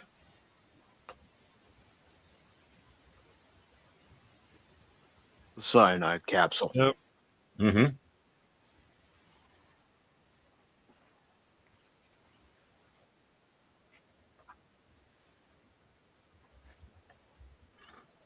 And just like I said, in the end, he still wins. He went out his way. Mm-hmm. You didn't give him the satisfaction. Right.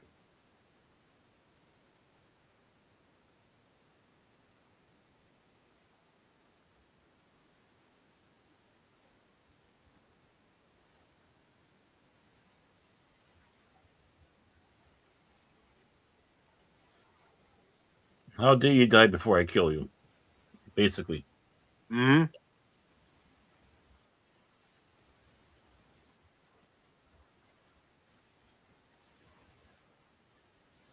Mm-hmm.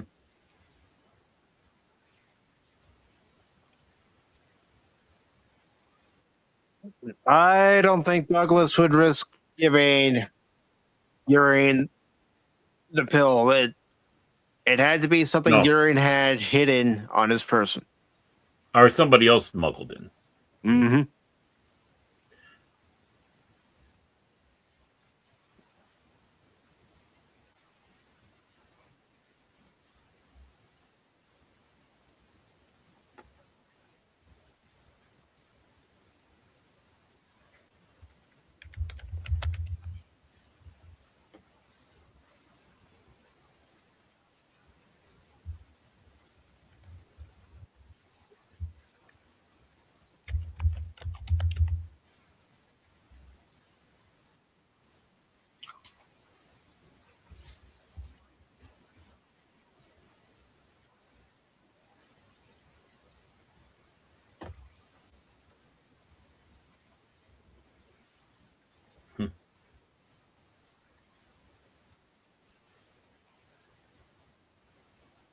Yeah.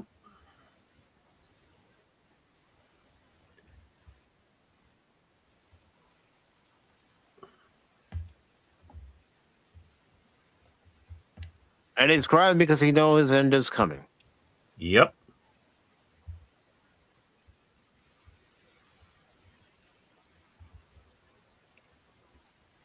Oh, he did.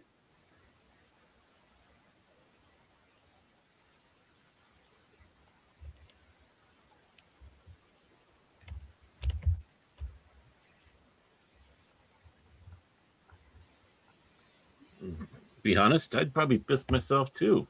Mm-hmm. I mean, I can't imagine going through this, but then again, I don't think I'd do the things they did. I wouldn't. No.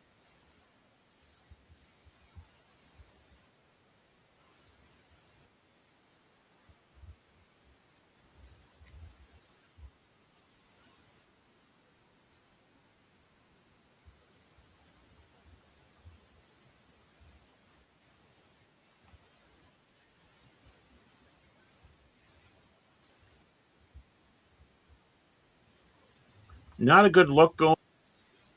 No.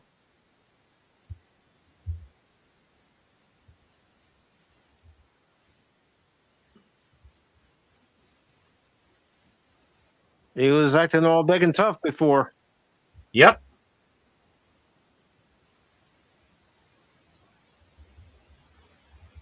Well, if he's joking, he did it wrong.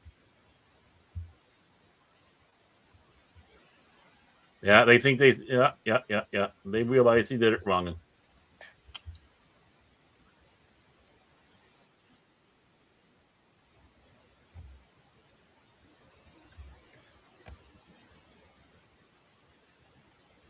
And there you go, Helion. Mm-hmm. But to be fair, a lot of people do defecate and such. Yeah, they do. When they pass on. Mm-hmm.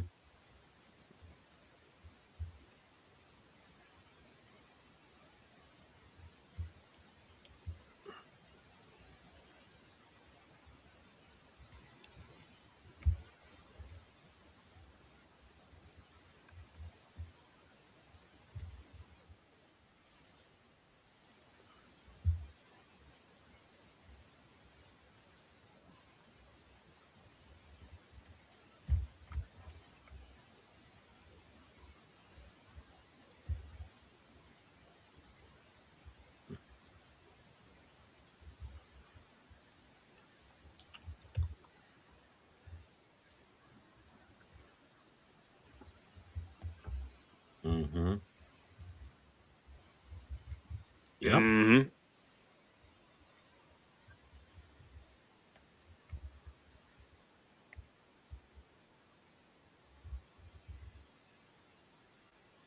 That he did.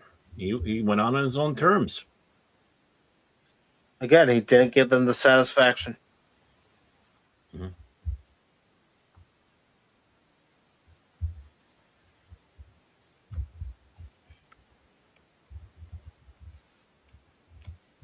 Yep.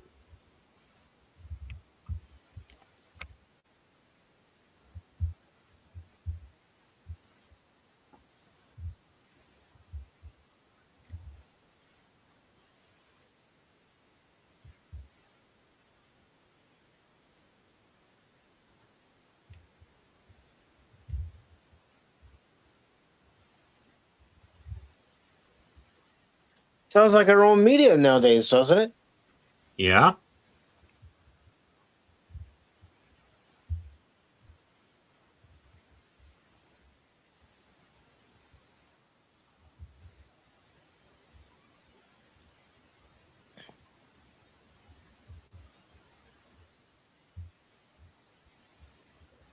Mm-hmm.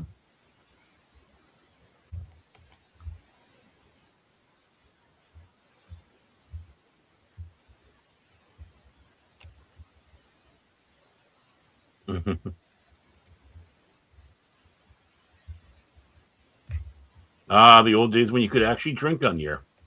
Mm-hmm. Right.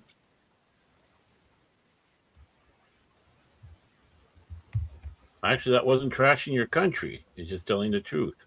Yeah, telling the truth. It could happen anywhere. Mm-hmm.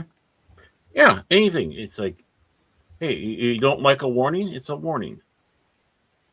Mm-hmm. Get over it.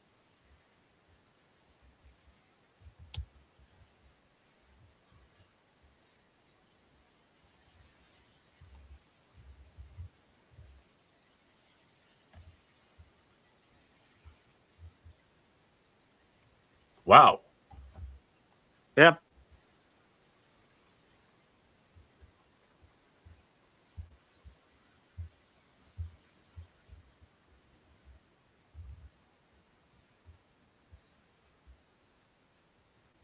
Oh, wow. Here's the kicker.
You're welcome, Lady Mist.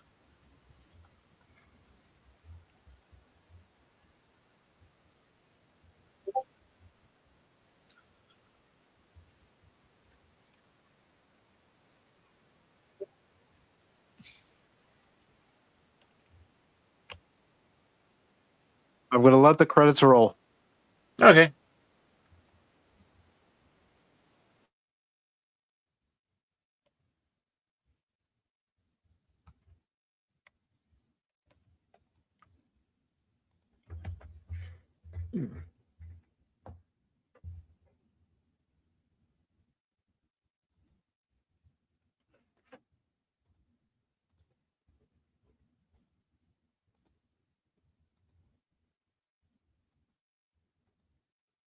I don't know if this has been nominated, but it definitely deserves to be nominated for an Oscar. I think there was a bunch of whiny pissants about this film. So I don't know. Oh, Yeah. And Well, honestly, I mean, this movie deserved to do better at the theater. The problem is, especially lately, that the Academy will pick stuff that fits their narrative.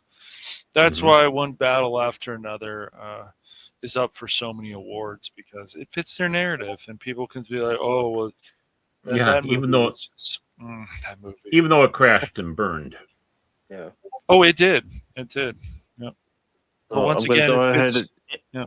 Go ahead, guys. I'm just removing the KOSMI link from Rumble and YouTube. Oh, okay. It's the movie's over. Yep, Richard E. Grant. Not a big role, but a pivotal role. Yeah. Shows that your role doesn't have to be big to make an impact.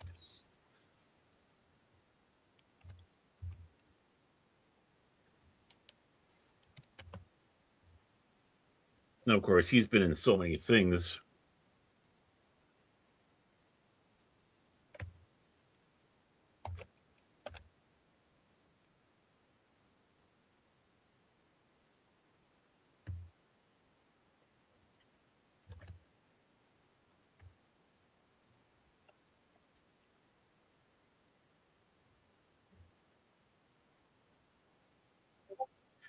Well, one of the problems with this film All right, is... I'm going to go ahead and stop the credits here. So we can all start talking. Okay. Oh, we can start yammering? Okay. The big problem with this film is, especially with the people out there, is it's not it's not a TikTok film. In other words, you can't have your head buried into the TikTok. You actually have to watch. You actually have to pay attention. And so, how you get people in that's been so brainwashed is the attention span of a gnat to take part in something like this, or even have a conversation, or actually start questioning things. And that's the trouble with films like this. It does make you question things. As I was watching it back in November, I'm going through what I remember of history. Going, okay, they got that right. Questioning that a little bit because my memory is a little hazy on that, but right. And and how the Third Reich was, and various other things, who were who, and what did they play in the whole thing. It's just I mean, just like they said in 42, I mean, Hitler and him weren't exactly on good terms with each other. But and eventually, like, towards the end of the day, like I said, he was he thought he was traitor or whatever, and kicked him out. And that's when I got a block on this. And the admiral became the second in command, and of course the Führer after Hitler took himself out. So obviously for a very short time. It's like, do you realize that the Third Reich had two Führers? Yeah. Which a lot of people don't know. You can't expect everybody to know everything about history. No. But, for the stumblefutzes who all go out there and scream this, scream that about, this Nazi, blah, blah, blah. It's like, no. You just don't really understand. You don't understand the philosophy. You don't understand the political. Just shut the front door. I mean, you really don't know what you effing talk about. Well, I was told. Someone told me that was in Mein Kampf. Okay, point it out. I read it. Where was it? Yep. And what page, what chapter, what paragraph, what sentence? Yeah. Was it in race? The part that's in race and nation? Was it? It's just there's all sorts of stuff. I mean, obviously I'm a little rusty. It's been a while since I read the book. But think, well, why would you read it? I'd rather come from the source than a hearsay. If you go by hearsay, you could be saying anything. You could be really talking out of your ass. And we don't need history like that. It's No. Like when they said that Millard Fillmore had the first bathtub put in the White House, which was not true. What happened was the professor was coming up with an instance where something like that's not the truth, could become the truth. And what happened? If you spread the lie around. Right. But the thing is it was never meant to leave the classroom, but then all of a sudden people started saying, oh, you know what he said? Obviously the ones that weren't paying attention. That, that he was, Fillmore was the first one to have that bathtub, blah, blah, blah, yeah. Mm-hmm. And of course it sticks into history. So it's like, and we have to be careful. That's why being a historian is not a lazy man's job. And again, I have utter contempt for those that say, oh, it was only written by the victors and blah, blah, blah. It's like, okay, again, go out the door because you're the type that would be that. And a true historian wouldn't. And there's a lot of historian tries to get it from all perspectives. Right. Exactly. And there is a lot of stuff from the quote unquote losers you can ascertain. Yeah. I mean, Linsenfarn, who was the victor and who was the loser? The victor were the Norsemen. The losers were the Brits. Who wrote about it? The Brits. Mm-hmm. And that's where you get it from. Okay, you right there on that one, you're wrong. Yep. So real quick, I do want to say hello to Lester, and he says Russell Crowe equals another fine job. Absolutely. Yeah, I mean, I think that's an Academy Award winning performance that he had in there. I do. What did you think? Well, first I'll let you get back to what you were talking about, and then I'll ask you. Oh, I think I was kind of towards the end. I was just ranting about the fact that, anyone who goes and says stupid things like that, just sit in the corner and suck your thumb, because your intellect is that of a gnat, and your IQ must be somewhere near 50. Mm-hmm. And you're the one that's easily brainwashed. Yeah. So let me ask everybody this, including you, Baron, and of course Cash, if he's within listening range. Yeah. What would you rate this movie after you give your overall thoughts on this movie? Okay, overall thoughts. Well done. It's well done. Well done. Obviously, big trial. Well done with the cinematography, the filming, trying to intersplice new stuff with old stuff for the movie purpose on that one. And of course, not trying to do that with those actual historical scenes when they went to the camps. So, a lot of great work that was done on there, fine acting portrayals in there. And I would say, if I was with Pops, I would give it a, again, the acting performance by Russell Crowe. Boom. I mean, this is, he should be nominated for this part. How can you make someone that was in history like that identifiable? And, it can suck you into a friendship, right?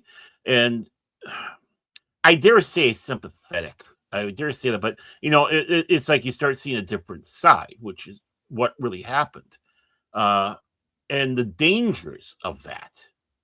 Mm-hmm. By going with that and being, like I said, you start feeling sympathetic and all that. You start getting woven into a trap. And I was just gonna add, you see how Douglas Kelley got woven into Göring's web, right? Exactly. And others, and they say, how can somebody, join in? And it's like, this is the way. And that last scene with Kelley isn't quite right, because he experienced it, but was able to get out of that web. Mm-hmm. It's someone telling you mostly the truth and bringing in a little bit of a lie, but that lie starts growing bigger. But you have that connection, you have that ability to draw people in. You have that charisma, and then as that happens, it goes to the other part. Mm-hmm. But you can't get to the other part unless you got that. You got that first part. It's words. It's the play of words. He was doing it on the stand. National socialism isn't a bad thing. It's better than your democracy, right? And such. And that's how it is. You don't need to have that fanatical. Again, everyone thinks of the theater as just frothing at the mouth, screaming on top of in front of a podium with his speeches. Well, of course, that's the performance he's got to do. When he's in a large area, the microphones don't necessarily fully work, so you got to kind of scream out there a little bit, and you got to and lead like the inspiration, which is the gestures and stuff like that. You're doing the rah rah rah, but then you get the theater in the private, which, like I said, when he was in Finland, it was so important to get how he was talking naturally. Mm-hmm. And then put that with a lip reader, and then someone to read those lines, and then you can start hearing how Hitler was actually talking in private and all that, and how personable and likable he was. And then you can see what the danger is, because when he was off the stage and talking with people afterwards, because we've seen all the footage where he's out there and he's talking to people, and he's giving flowers from little girls, and he's tossing their hair and smiling at them and talking to the mom and such like that, and smiling, and Mm-hmm. obviously he wouldn't be doing that up there, but people always just identify him on that stage. It's like, how can somebody follow that? Well, you're only seeing the one. You're seeing the presenter, the person who's doing the rah-rah. Now you're getting that personable side, and that's how it happens. And that's what you have to be careful of. When Absolutely. you start liking them, and they are and they're solving a problem, because they were solving a problem. The socialism was working in there, but what was the cost? And the episode of Star Trek, Patterns of Force, exactly. If you listen at the end there, the man, the Starfleet guy, I keep on wanting to say Kelley, but it's not Kelley. But it's absolutely right that the National Socialism system would work, except the one thing. You need to have someone, an enemy, for it to continue on. And that's the problem. He's absolutely right.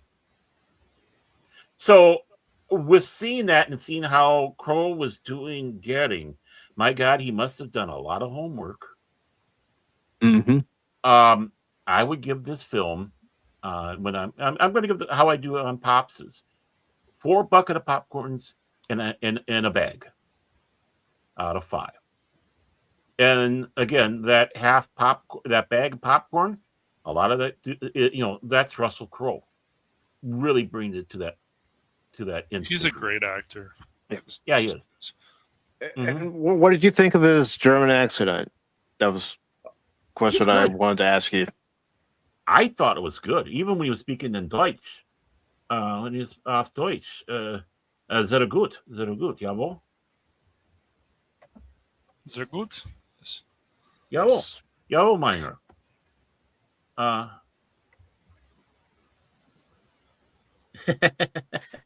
Cash, what about you? What did you think of the film?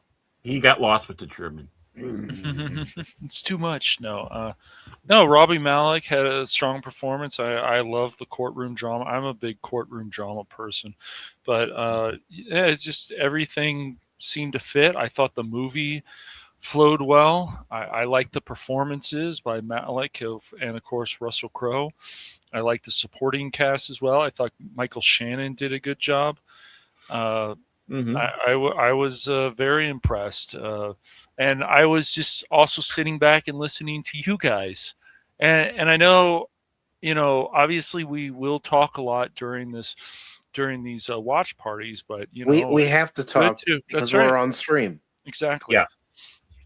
So, there's two ways you can do these watch parties. You can do it where people actually show their webcams and then they show their reactions and then they talk a little bit, or we can do it this way. Yeah. I'm not going to be silent during my entire stream during a watch party. No, if anybody wants that, go somewhere else. Right. I mean, this film did not hit me or have that impact that Downfall did. Like I said, a fantastic film. You have to read in subtitles, but don't watch it if you're in a depressed state at all. No. This is a film. This is a film just like Schindler's List. You have to be. You have to in be the right in the right mindset. mindset. Yes, definitely. Yeah. This is not, a happy film. This is truth, and I'm glad this film didn't really sugarcoat anything. They just is blunt. Good. Yeah. But you also understand why I put that disclaimer on the thumbnail. I put it out when I promoted it. But I would say this: as much as this is a great film and did have an impact, it didn't have as much of an impact as Downfall.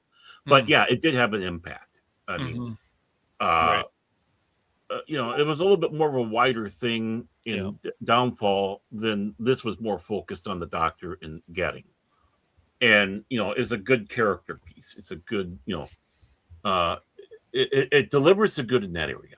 It really does. So. But is there anything else you want to say about the film, Cash? I mean, like I said, I don't always know these stories about the war history in this. So I'm just sitting here listening to Baron and listening to you.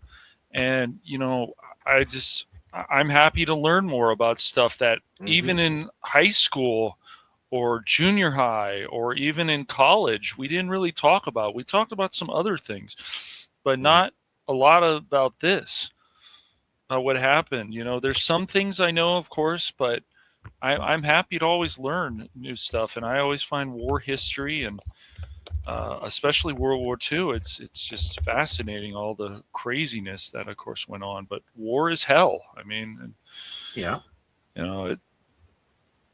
I just seeing the actual footage and so on, and I'm like, I remember seeing some of that stuff before, where all the bodies were just in like a hole. It's just disgusting and vile, but. You can't close your eyes. You need to see it.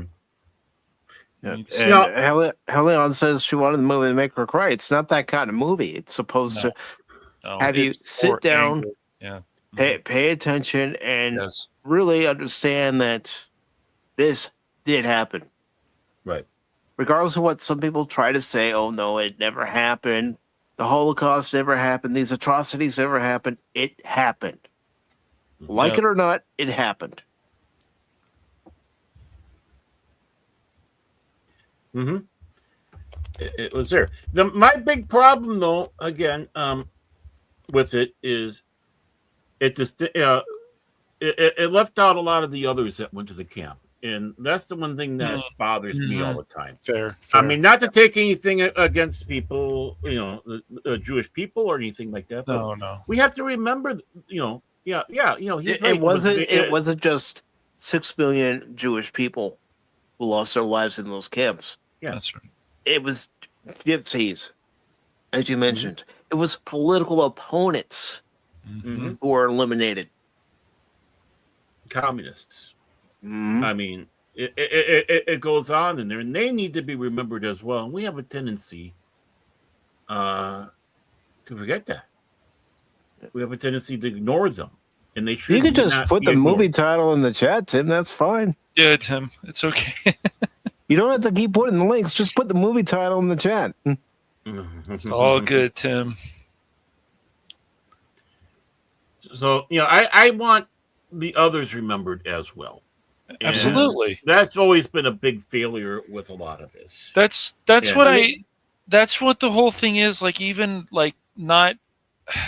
this is what drives me crazy and stuff. Like, it's great to honor even certain baseball players and but why I bring this up, because this is just other parts of history that they won't. It's like, well, where is Branch Rickey, who brought in Jackie Robinson? You know, it's just they leave out things. Yeah, they've honored him, but it would be great if Branch Rickey got a statue. That's just my feeling. I need to start pushing for more of that. Pushing that stuff. So, but I mean, I agree with you, and it's the same thing with this situation. You know, other people did die. Excuse me. Besides Jewish people, well, they deserve to be remembered just as much. Think about Oscar Schindler and the risk he was taking.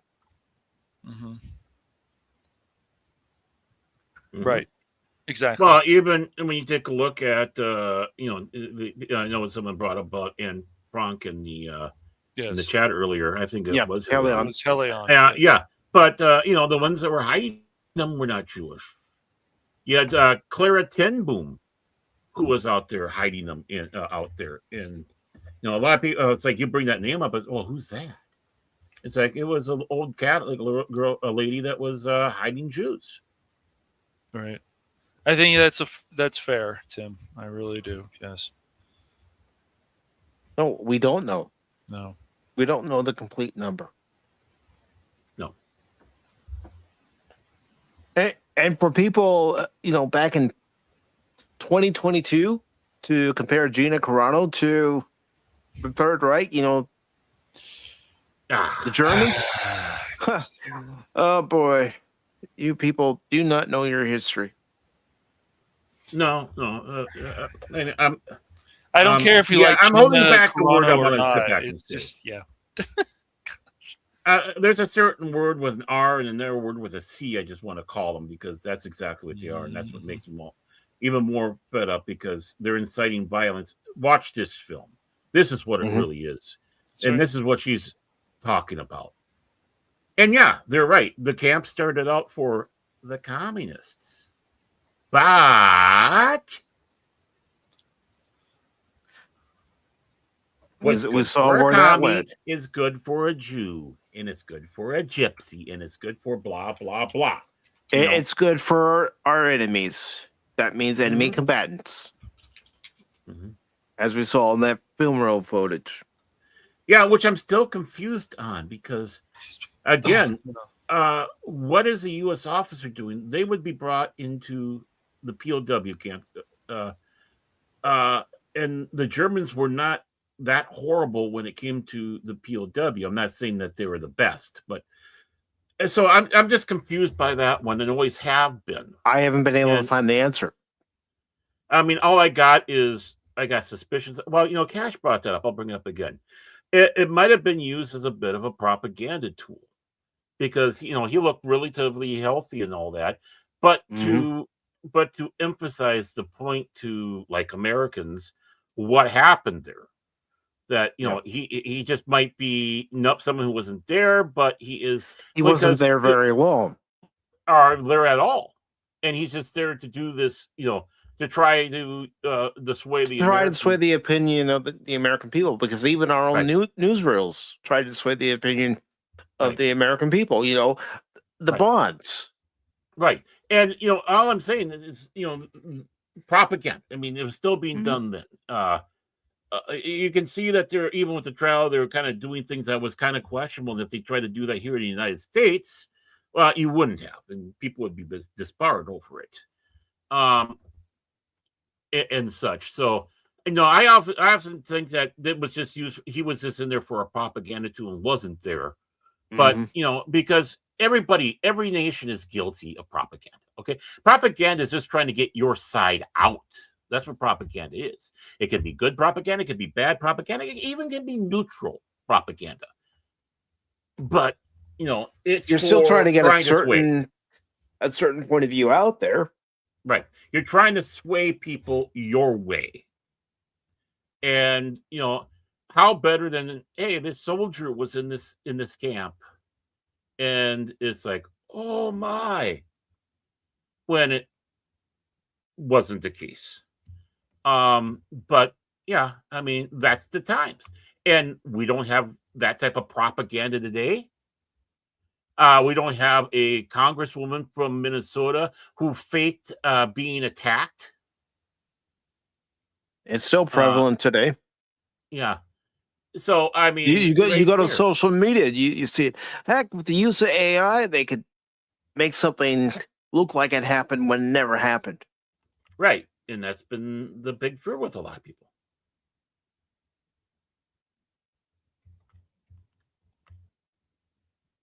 No, it's just be careful. How can it happen? This is how it happens.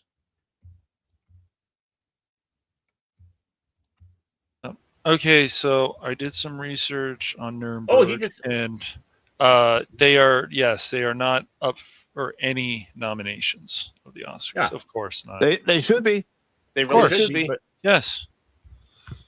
No, they just want to put it for a POS movie that, yeah, it's just, and that's the state of Hollywood. Fuck Hollywood. Sorry, excuse my French. I tried not to swear That's through right, this entire Jim. one because of That's the right. seriousness, but it comes down to the fact you don't hate them enough, and I'm talking about the media, because they'd rather do their atrocious crap compared to, you know, something like this that drives the point home. It drives the point home as it should. And I just want to address this from Helion. They've always questioned his death because there are things that weren't adding up. Mm-hmm. I was always told that someone slipped it to him. And just like you had with the doctor that was going around, he was German. Well, how many other Germans were in there? And how many people, you know, were still die in the heart National Socialists? You know, people just don't turn overnight saying, "Oh my, this is bad." No. It doesn't work that way. You talk takes about time. brain, right? And so that was what I was told. He was it was snuck into him, and he said, "You can't fire me. I quit." And left the egg on the face. That's what he wanted. He won, whether people like it or not. He went out on his own terms. He was not going to let them kill him.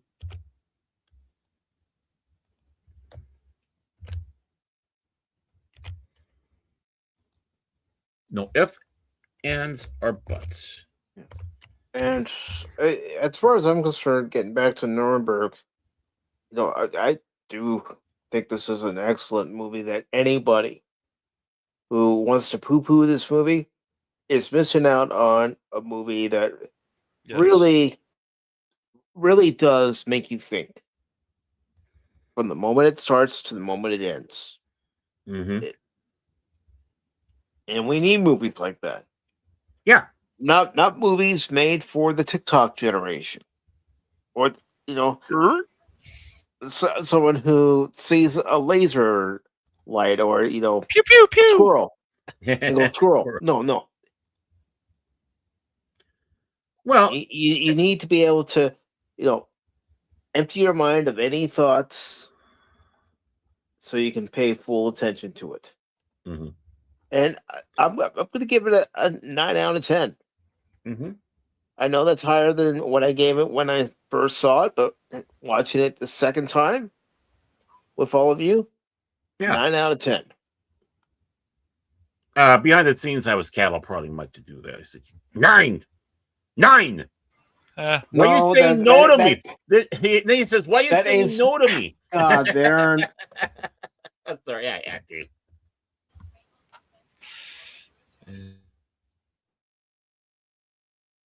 No, it really is a 9 out of 10. I very rarely give movie 10 out of 10, but 9 out of 10, that's what this movie is for me. For someone else, you might have it, you know, a 10 out of 10. You might have it lower, but that's why I am asking for folks who watch it with us in KOSMI to put their scores, give their thoughts. Right. That's why I gave it that that bag of popcorn, on the scale of 1 to 5. Yeah. And it's like, I've never rated anything with pops with that high. So this film being ignored is it's atrocious. But Well, we've seen so many great films get yes. ignored. They get ignored because the stuffy elitists of the people, and then of course if it doesn't fit their narrative, it's the same kind of bullshit all the time. It goes back to, they'll be like, oh, this is just a comic book movie, or this is just a sci-fi, and it's like, no, this is so much more. I mean, there were even people who got mad when you had a Japanese creator, one of the people that they consider a genius, win for best animated movie. Well, guess what? It deserved it. So take your Cross the Spider-Verse and shove off. Now the big question is, should have been in the foreign film category. I can understand questions like that, but but it wasn't animated. It was an animated film, so I can see it being there. And when you have real story, real. The Boy and the Heron, I think, won that year for best animated movie, and it beat out stuff like Across the Spider-Verse. And I remember the actor got all upset about it. It's like, dude, get over it. You already won for the first movie, so how about time to pass the torch or something, dude? Come on. And it wasn't that good anyway, so I don't think it was. Well, I mean, that's just even though it made a lot of money. There's some problems with that movie.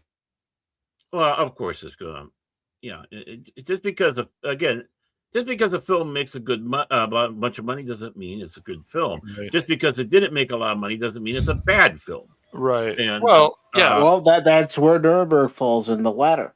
Right. It didn't make a lot of money, but it's a good film. Even if it's just, there should be nominations for this movie, but of course, no. So once again, it's just, they'd rather go with something that shows pro nonsense and a bunch of evil white people, whatever, and other stuff. And just, it's ridiculous. But once again, it fits their narrative, so they don't care. Yeah. Well, and of course, it comes into a little bit more of a dangerous thing. Just because as you're watching it, you yourself might be getting sucked into what Hermann Göring is talking about and all that, and then you realize, oh yeah. Well, they'll sit back and say, oh, this is just a pro film. They see it's promoting, and it's like, it's not promoting at all. Well, that's why people were, I'm sure, hoping when Return of the King won all those awards that year that things were going to really start changing, but nope, it didn't. So it was unfortunate. Well, they gave it all to that year because they snubbed it virtually the other two times, and they knew. Yeah, that's true. That's true. They knew they had to do it. It's they had to do it, I guess. Yeah. if they were honest, every year they would have been walking out with a statue. Mm-hmm. Yes. Yeah. And when we do get to watching Lord of the Rings, Fellowship of the Ring, the Two Towers and Return of the King, just know it is going to be the extended version, so get comfortable. Ready. Get set. But Numathon. Yeah. Because unlike with Gettysburg, we'll watch it all the way through with the Lord of the Rings, but again, get comfortable. Yeah, and it's dangerous because it really can suck you in. I mean, you sit down, you go, I just want to watch just a little bit here in the beginning. I want to see a little bit of the Shire and see Bilbo and stuff. And before you know it, there's the end credits, and you're all disheveled, and the popcorn here and there, and it's like, you're sleep deprived, and you got to crawl wherever it is afterward. I honestly didn't mean to watch it. Oh. Getting into that's how I got into the Lord of the Rings movies was just doing the deep dive. I never watched it before. I had no interest, but this is back in 2021, and I had an HBO Max subscription back then, and I figured Why am I going to just go with the theatrical cut? Why don't I just go into the deep end? Dun dun dun. 20. Well, 20. Baron, year- I wasn't interested. Okay. When they first came out, I wasn't interested. Just like with Tombstone, after watching the extended cut of Fellowship of the Ring, The Two Towers, and Return of the King, I'm kicking myself in the ass, going stupid. It's You all should have right, gone to see it. dude. It's all right. I mean, not everybody's gonna be. I agree. Oh no. Gorlock He puts Gorlock on, but he does his bear sounds, and now he finally puts his bear up there. Yeah, he's got a bear up there. And yes, Lady Mist, I haven't forgotten. I have not forgotten, because next month we're watching Unforgiven, and we're also gonna be watching a movie, and you'll recognize this quote, "As You Wish," and that's gonna be on March. Empire Strikes Back. No, As You Wish. no, As You The Wish. Princess Bride. Baron, I jeez. thought it was- but that's what Darth Vader I doesn't. know, Darth Vader it's- say that in yes. Empire. As you Yes, he wish. does. But Well, you can't blame me for getting it I wrong, have a man. You rock. can't get me wrong. I'm doing a very bad Andre the Giant impression. I have a rock, but you fell into that trap, buddy. yeah, I know. But on March 8th, where we'll be watching The Princess Bride, cool. and then on March 11th, we'll be watching Unforgiven. Yeah. Now, I do want to let you all know that on April 1st, that it's my birthday, so I already determined that's going to be a watch party day on that day. Ooh. And It's okay. I just got one thing to ask. Anybody in the chat, are you surprised when his birthday is? What? I've always called myself a fool, Baron. I was born on April Fool's Day. Well, the fool born on the Fool's Day. Yeah, you're a jester, all right. I thought that was you, Baron. But Well, a fool and a jester is the same thing, buddy. yeah. I'm a troll. but Okay, But- let's talk. I swear, you two. I You swear. do, especially when you play your games. You swear. Yeah, I do. That's just who I am when I play games. Warms the cockles. But on April 1st, and this isn't a joke, this is me going, yeah, I'm going to have this watch party on April 1st. Ha ha, fooled you. Fooled you. You know why? Because good is dumb. No, but in all seriousness, on April 1st, that is my birthday, and I thought, you know what? We're going to watch Tropic Thunder.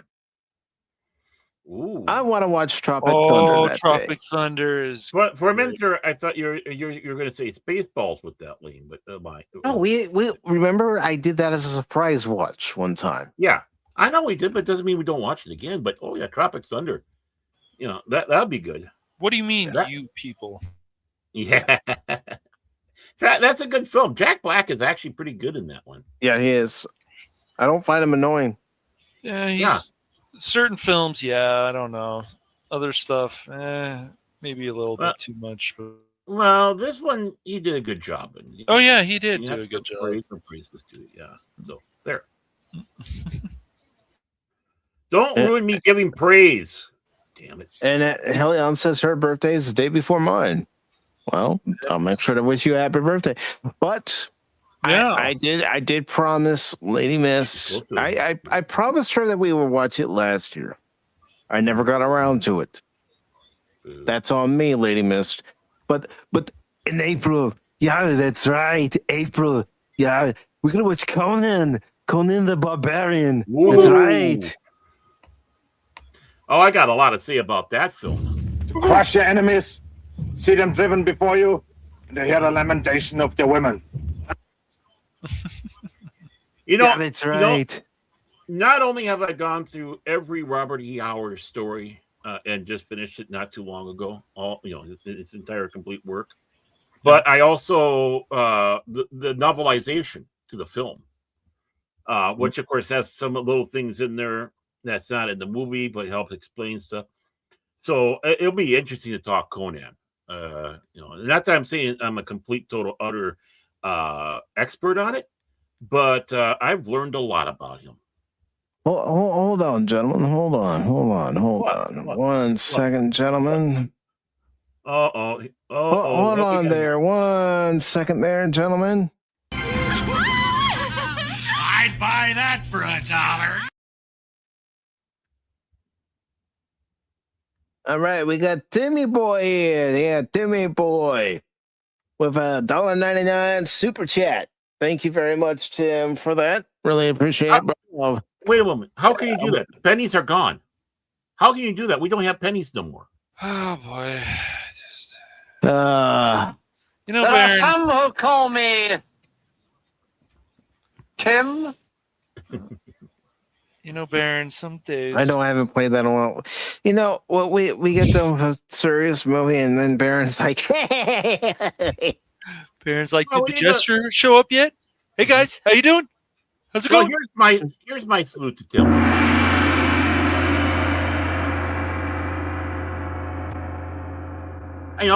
There we go. Give him that. Well, it's after the film. We can lighten up a little bit after. I know. We got it out of there. We behaved through the film and afterwards discussing it. So now it's a free for all.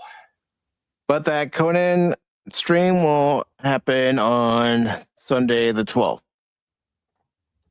Where we watch Conan. Yeah, that's right. That's right. It's the first movie. It's the only Conan movie I care about. I don't know. It's going to be the first movie. I'm not watching the second one. Well, the Destroyer isn't bad if you're just gonna. It's not bad if you're just gonna, if you're just gonna have fun with it. You know what I mean? Not take it serious. Even do a little MST3K into it. You know what I mean?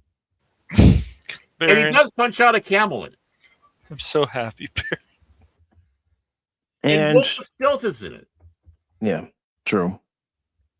And in May, ladies and gentlemen, I've thought of 2 movies to watch in May. And those 2 movies are going to be 7 Psychopaths with Christopher Walken. Yeah, Christopher Walken. We're going to be watching that. It's a dark humor movie. I think some of you might enjoy it, but I never heard of it. Well, Sam Rockwell's also in it. Oh, so and Alfred Woodard's also in it. Oh, wow. Along with a few other folks.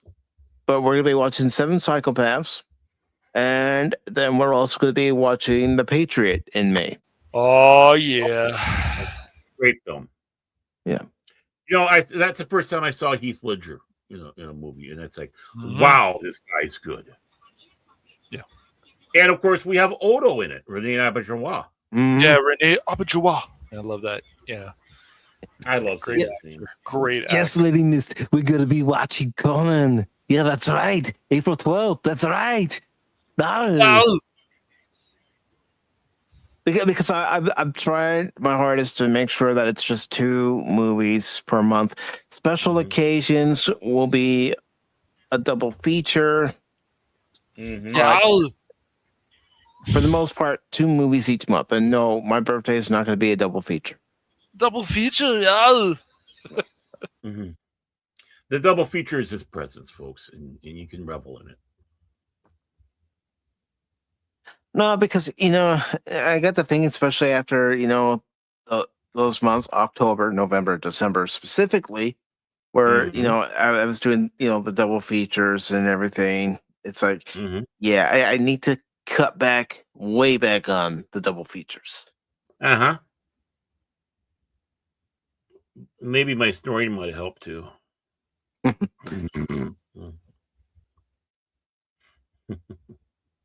No, he just hated the fact you heard me in the background going, squirrel. Oh, man.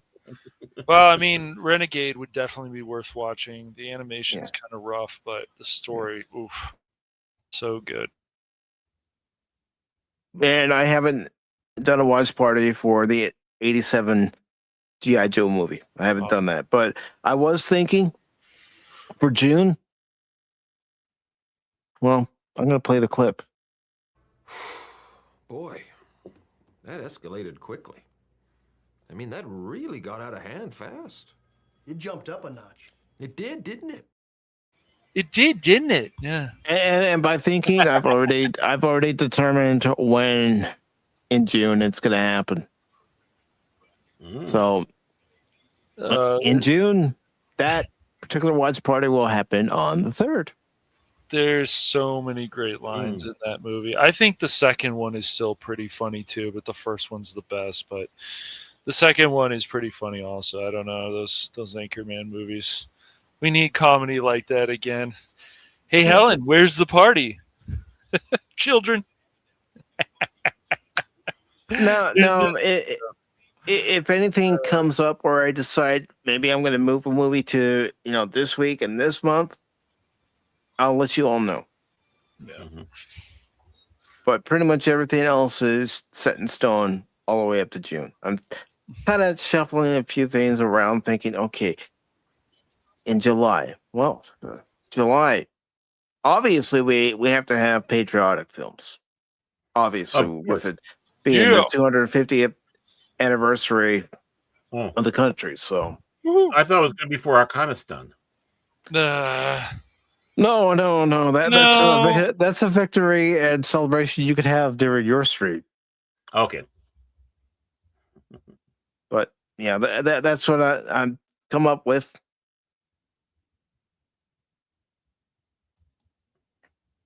No, I was thinking more Born on the 4th of July.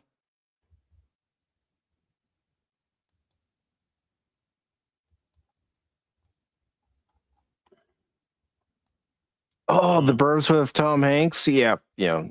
Carrie Fisher's in that too. Yep. You are correct, sir.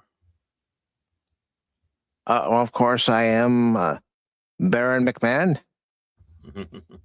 Hey-oh! But yes, Are you trying to tell me that Cash is Doc? Yes, I am. But that is what I've planned for the watch parties up to June. Again, once I finalize everything else, because I go back and forth with the movies, what we should show, what we shouldn't show, or maybe wait a little bit.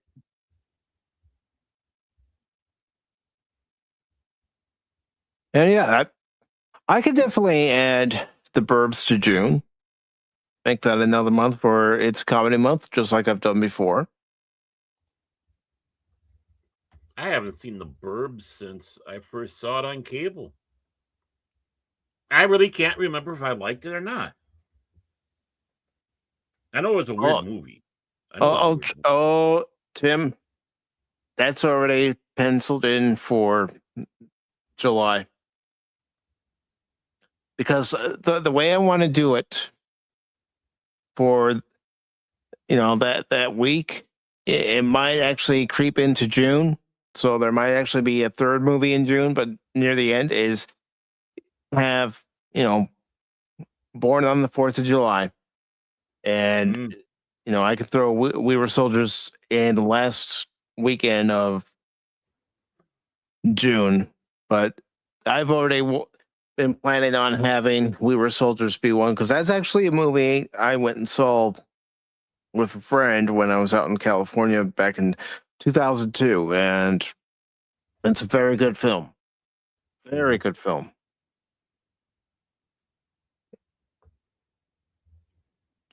And Helion's saying, well, what about Saving Private Ryan? I kind of go back and forth on that one as far as a watch party. I mean, just because the 250th anniversary of the country is officially in July doesn't mean we can't go past July. We certainly can. Right. Because we're patriotic. America, if yeah. But That's what I have planned for right now for the watch parties, just to let everybody know. And again, if anything changes, I know I'm rambling. I do that. But if anything changes, I'll let you know. Mm-hmm. Not more than Baron, though. Hey-o. I don't ramble. Oh, every word is precious. Oh boy, here we go. What was that? Oh, okay. You peasant. You peasant. Lies detected. Mm-hmm. I never lie. Everything's prior to. Yeah, we're gonna have to check that. Yeah. Sure, you don't lie. I don't believe that. So, Baron? What would you say you do here? I carry you on my shoulders. Oh no, here we go. The hell you say? Yeah, the hell I say. I mean, and of course, I'm just my stunning personality. Oh boy. Yeah, in other words, how many assholes we got on this ship anyhow? Yo! I knew it. I'm surrounded by assholes. Yeah. You figured it out. well, Yeah, well, that's just like your opinion, man. I'm letting him do all the clips this time. and Lady Missus, ramble all you want, Pacific. I do a good job of that anyway. I'm not trying to pat my own shoulder or anything, pat myself on the back. Well, she just plays it back when she's going to bed and helps her go to sleep. I don't know about you, Tim. I don't know about anyone else, but it's hard to find World War II film. I mean, World War I, not II. Yeah, that's a shame. I mean, there's All Quiet on the Western Front. I mean, you got that. Which is in public domain now. Mm-hmm. Oh, it is the original one. Yeah, that's the original one is in public domain, so I could actually show that and not have to worry about a copyright strike. Woohoo! Wow, woo! There we go. Yeah, it's better than the one that they did in the 70s with John Boy. Even though Ernest Borgnine was good in that. Yeah, Tim, that's just the thing. There's a few. There aren't many. Yeah. And some of the modern ones they did were having absolute crap, and let's put people who would never be part of this in there, and blah blah blah. And it's like, come on, quit using this as bullshit. But I've rambled on long enough, gentlemen. What do you have coming up, starting with Baron? Nothing. Oh, I will be filming something finally with Pops on Friday, so I'll probably watch the film tomorrow, so it's all fresh in my mind. I won't say what the name of the film is, but yeah, Pops and I are back pairing up and doing our watch parties that we do and giving our reviews on them. So, and they can be anything from horrid trash to pretty darn good films, and it doesn't mean that they aren't the quote unquote B films, because there have been a hell of a lot of B films we watched, and they were really good. But we won't talk about Forbidden Planet. And so if you haven't, please go to Pop's channels. You can catch that. And he's done it with other people too, but you especially want to watch the ones with me. The last ones we did were De Palma films, Blowout and Dress to Kill. You hear that, Dress folks? to Kill. So he's talking about how Pops has done videos of other people, but you would have watched the ones with me. It's about don't me. Don't you just love yourself? It's about I me. Do. Well, someone's got to love me. You and Julia Roberts can have a good talk about no. that. It's about me. No, not Julia Roberts.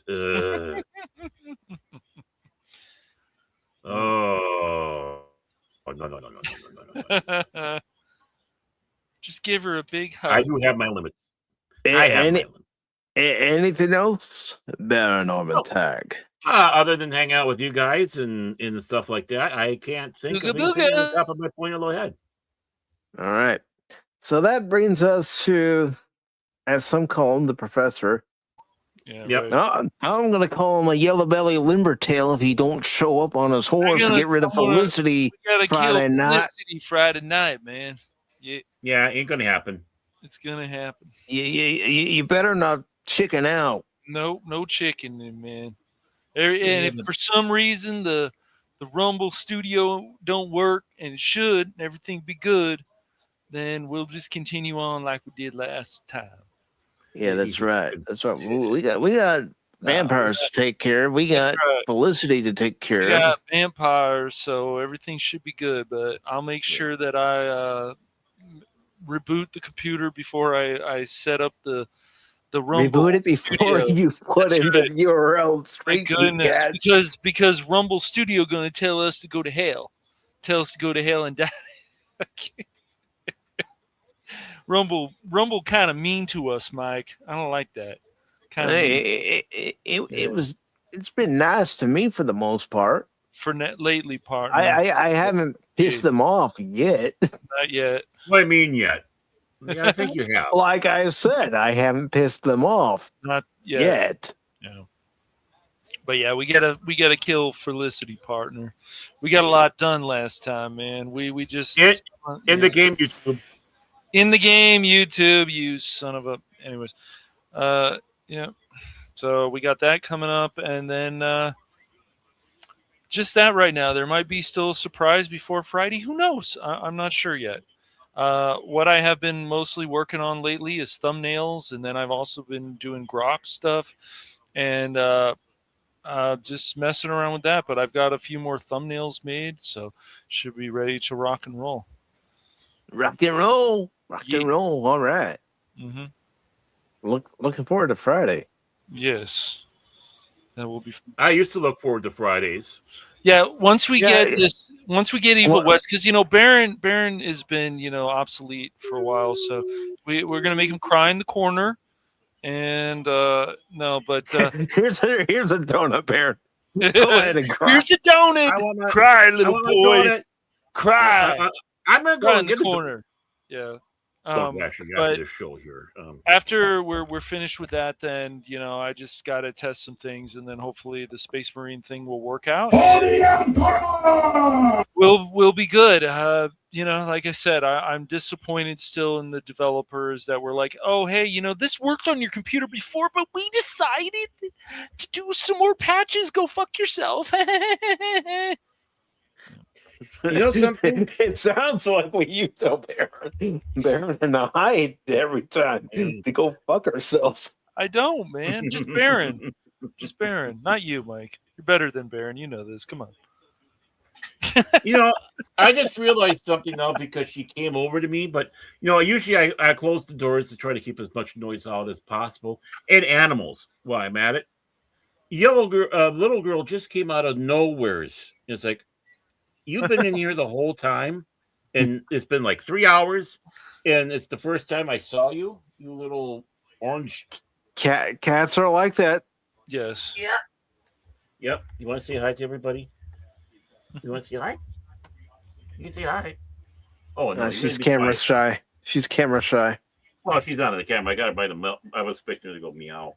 Usually she does when I pick her up. But yeah, those things are unfortunate, so I'll have to see how I can work around with the laptop. But Evil West will be finished soon, and that'll be great. So.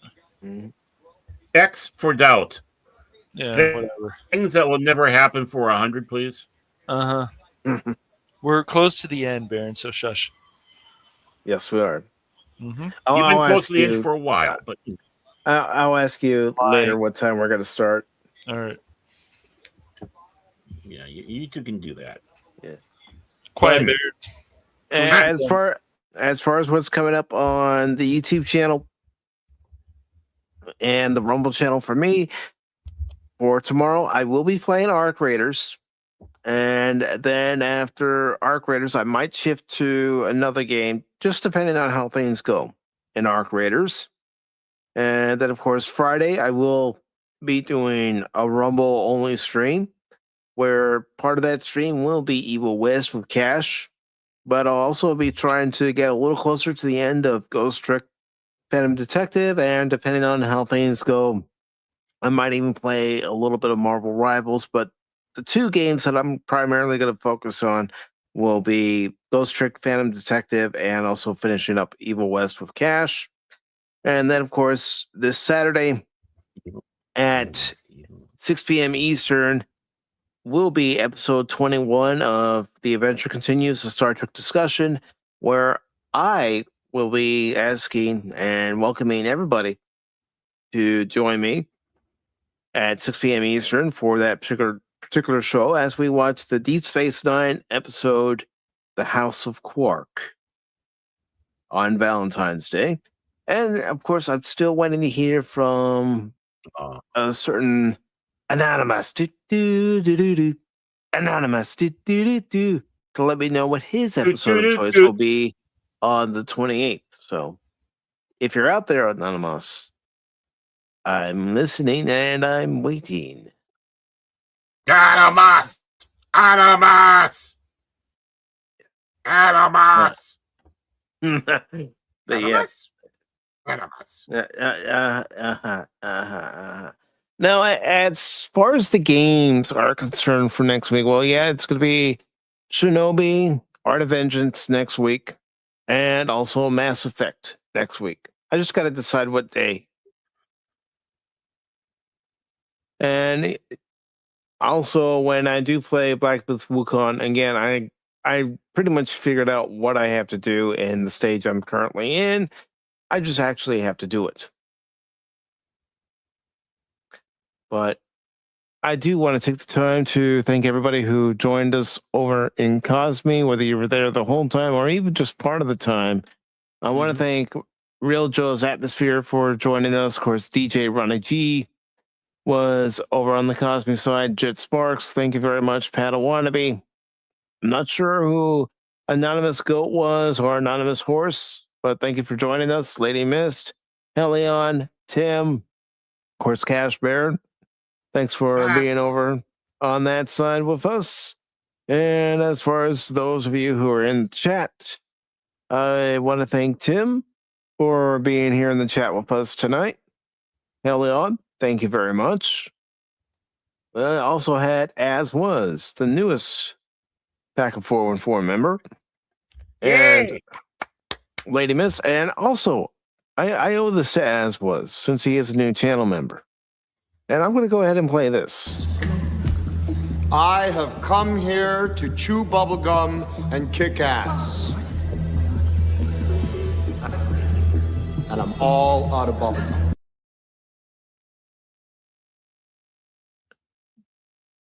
They live. And of course, Zachariah Johnson, thank you for joining us. Trina, thank you for joining us as well. And also, Hannah Lehan, thank you for joining us. We also had Sosa Rubiero, thank you for joining us. Jet Sparks, thank you for joining us in the chat. Bill, thank you for joining us in the chat. We also had Eric Dome join us in the chat. Lester, appreciate you joining us and watching the movie. And Tim, thank you for the $1.99 super chat. Really appreciate it, brother. And if I missed anybody, I do apologize.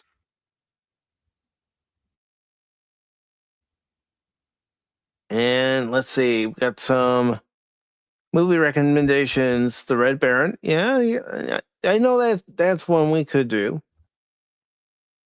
And Aces High. The Blue Max.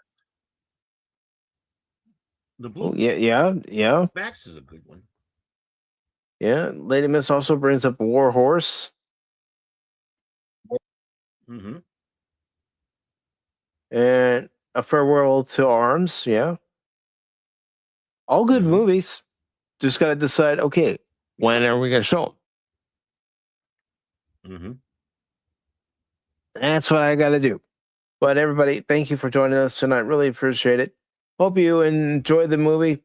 And if you did enjoy the movie, make sure you recommend it to folks and, tell them to sit down and watch it. But again, they have to be in the right frame of mind.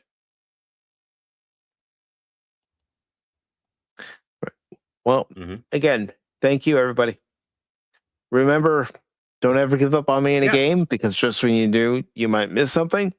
And I'm not just a baseball guy. I'm an all-around guy. Take care, all. Autobots, transform and roll out!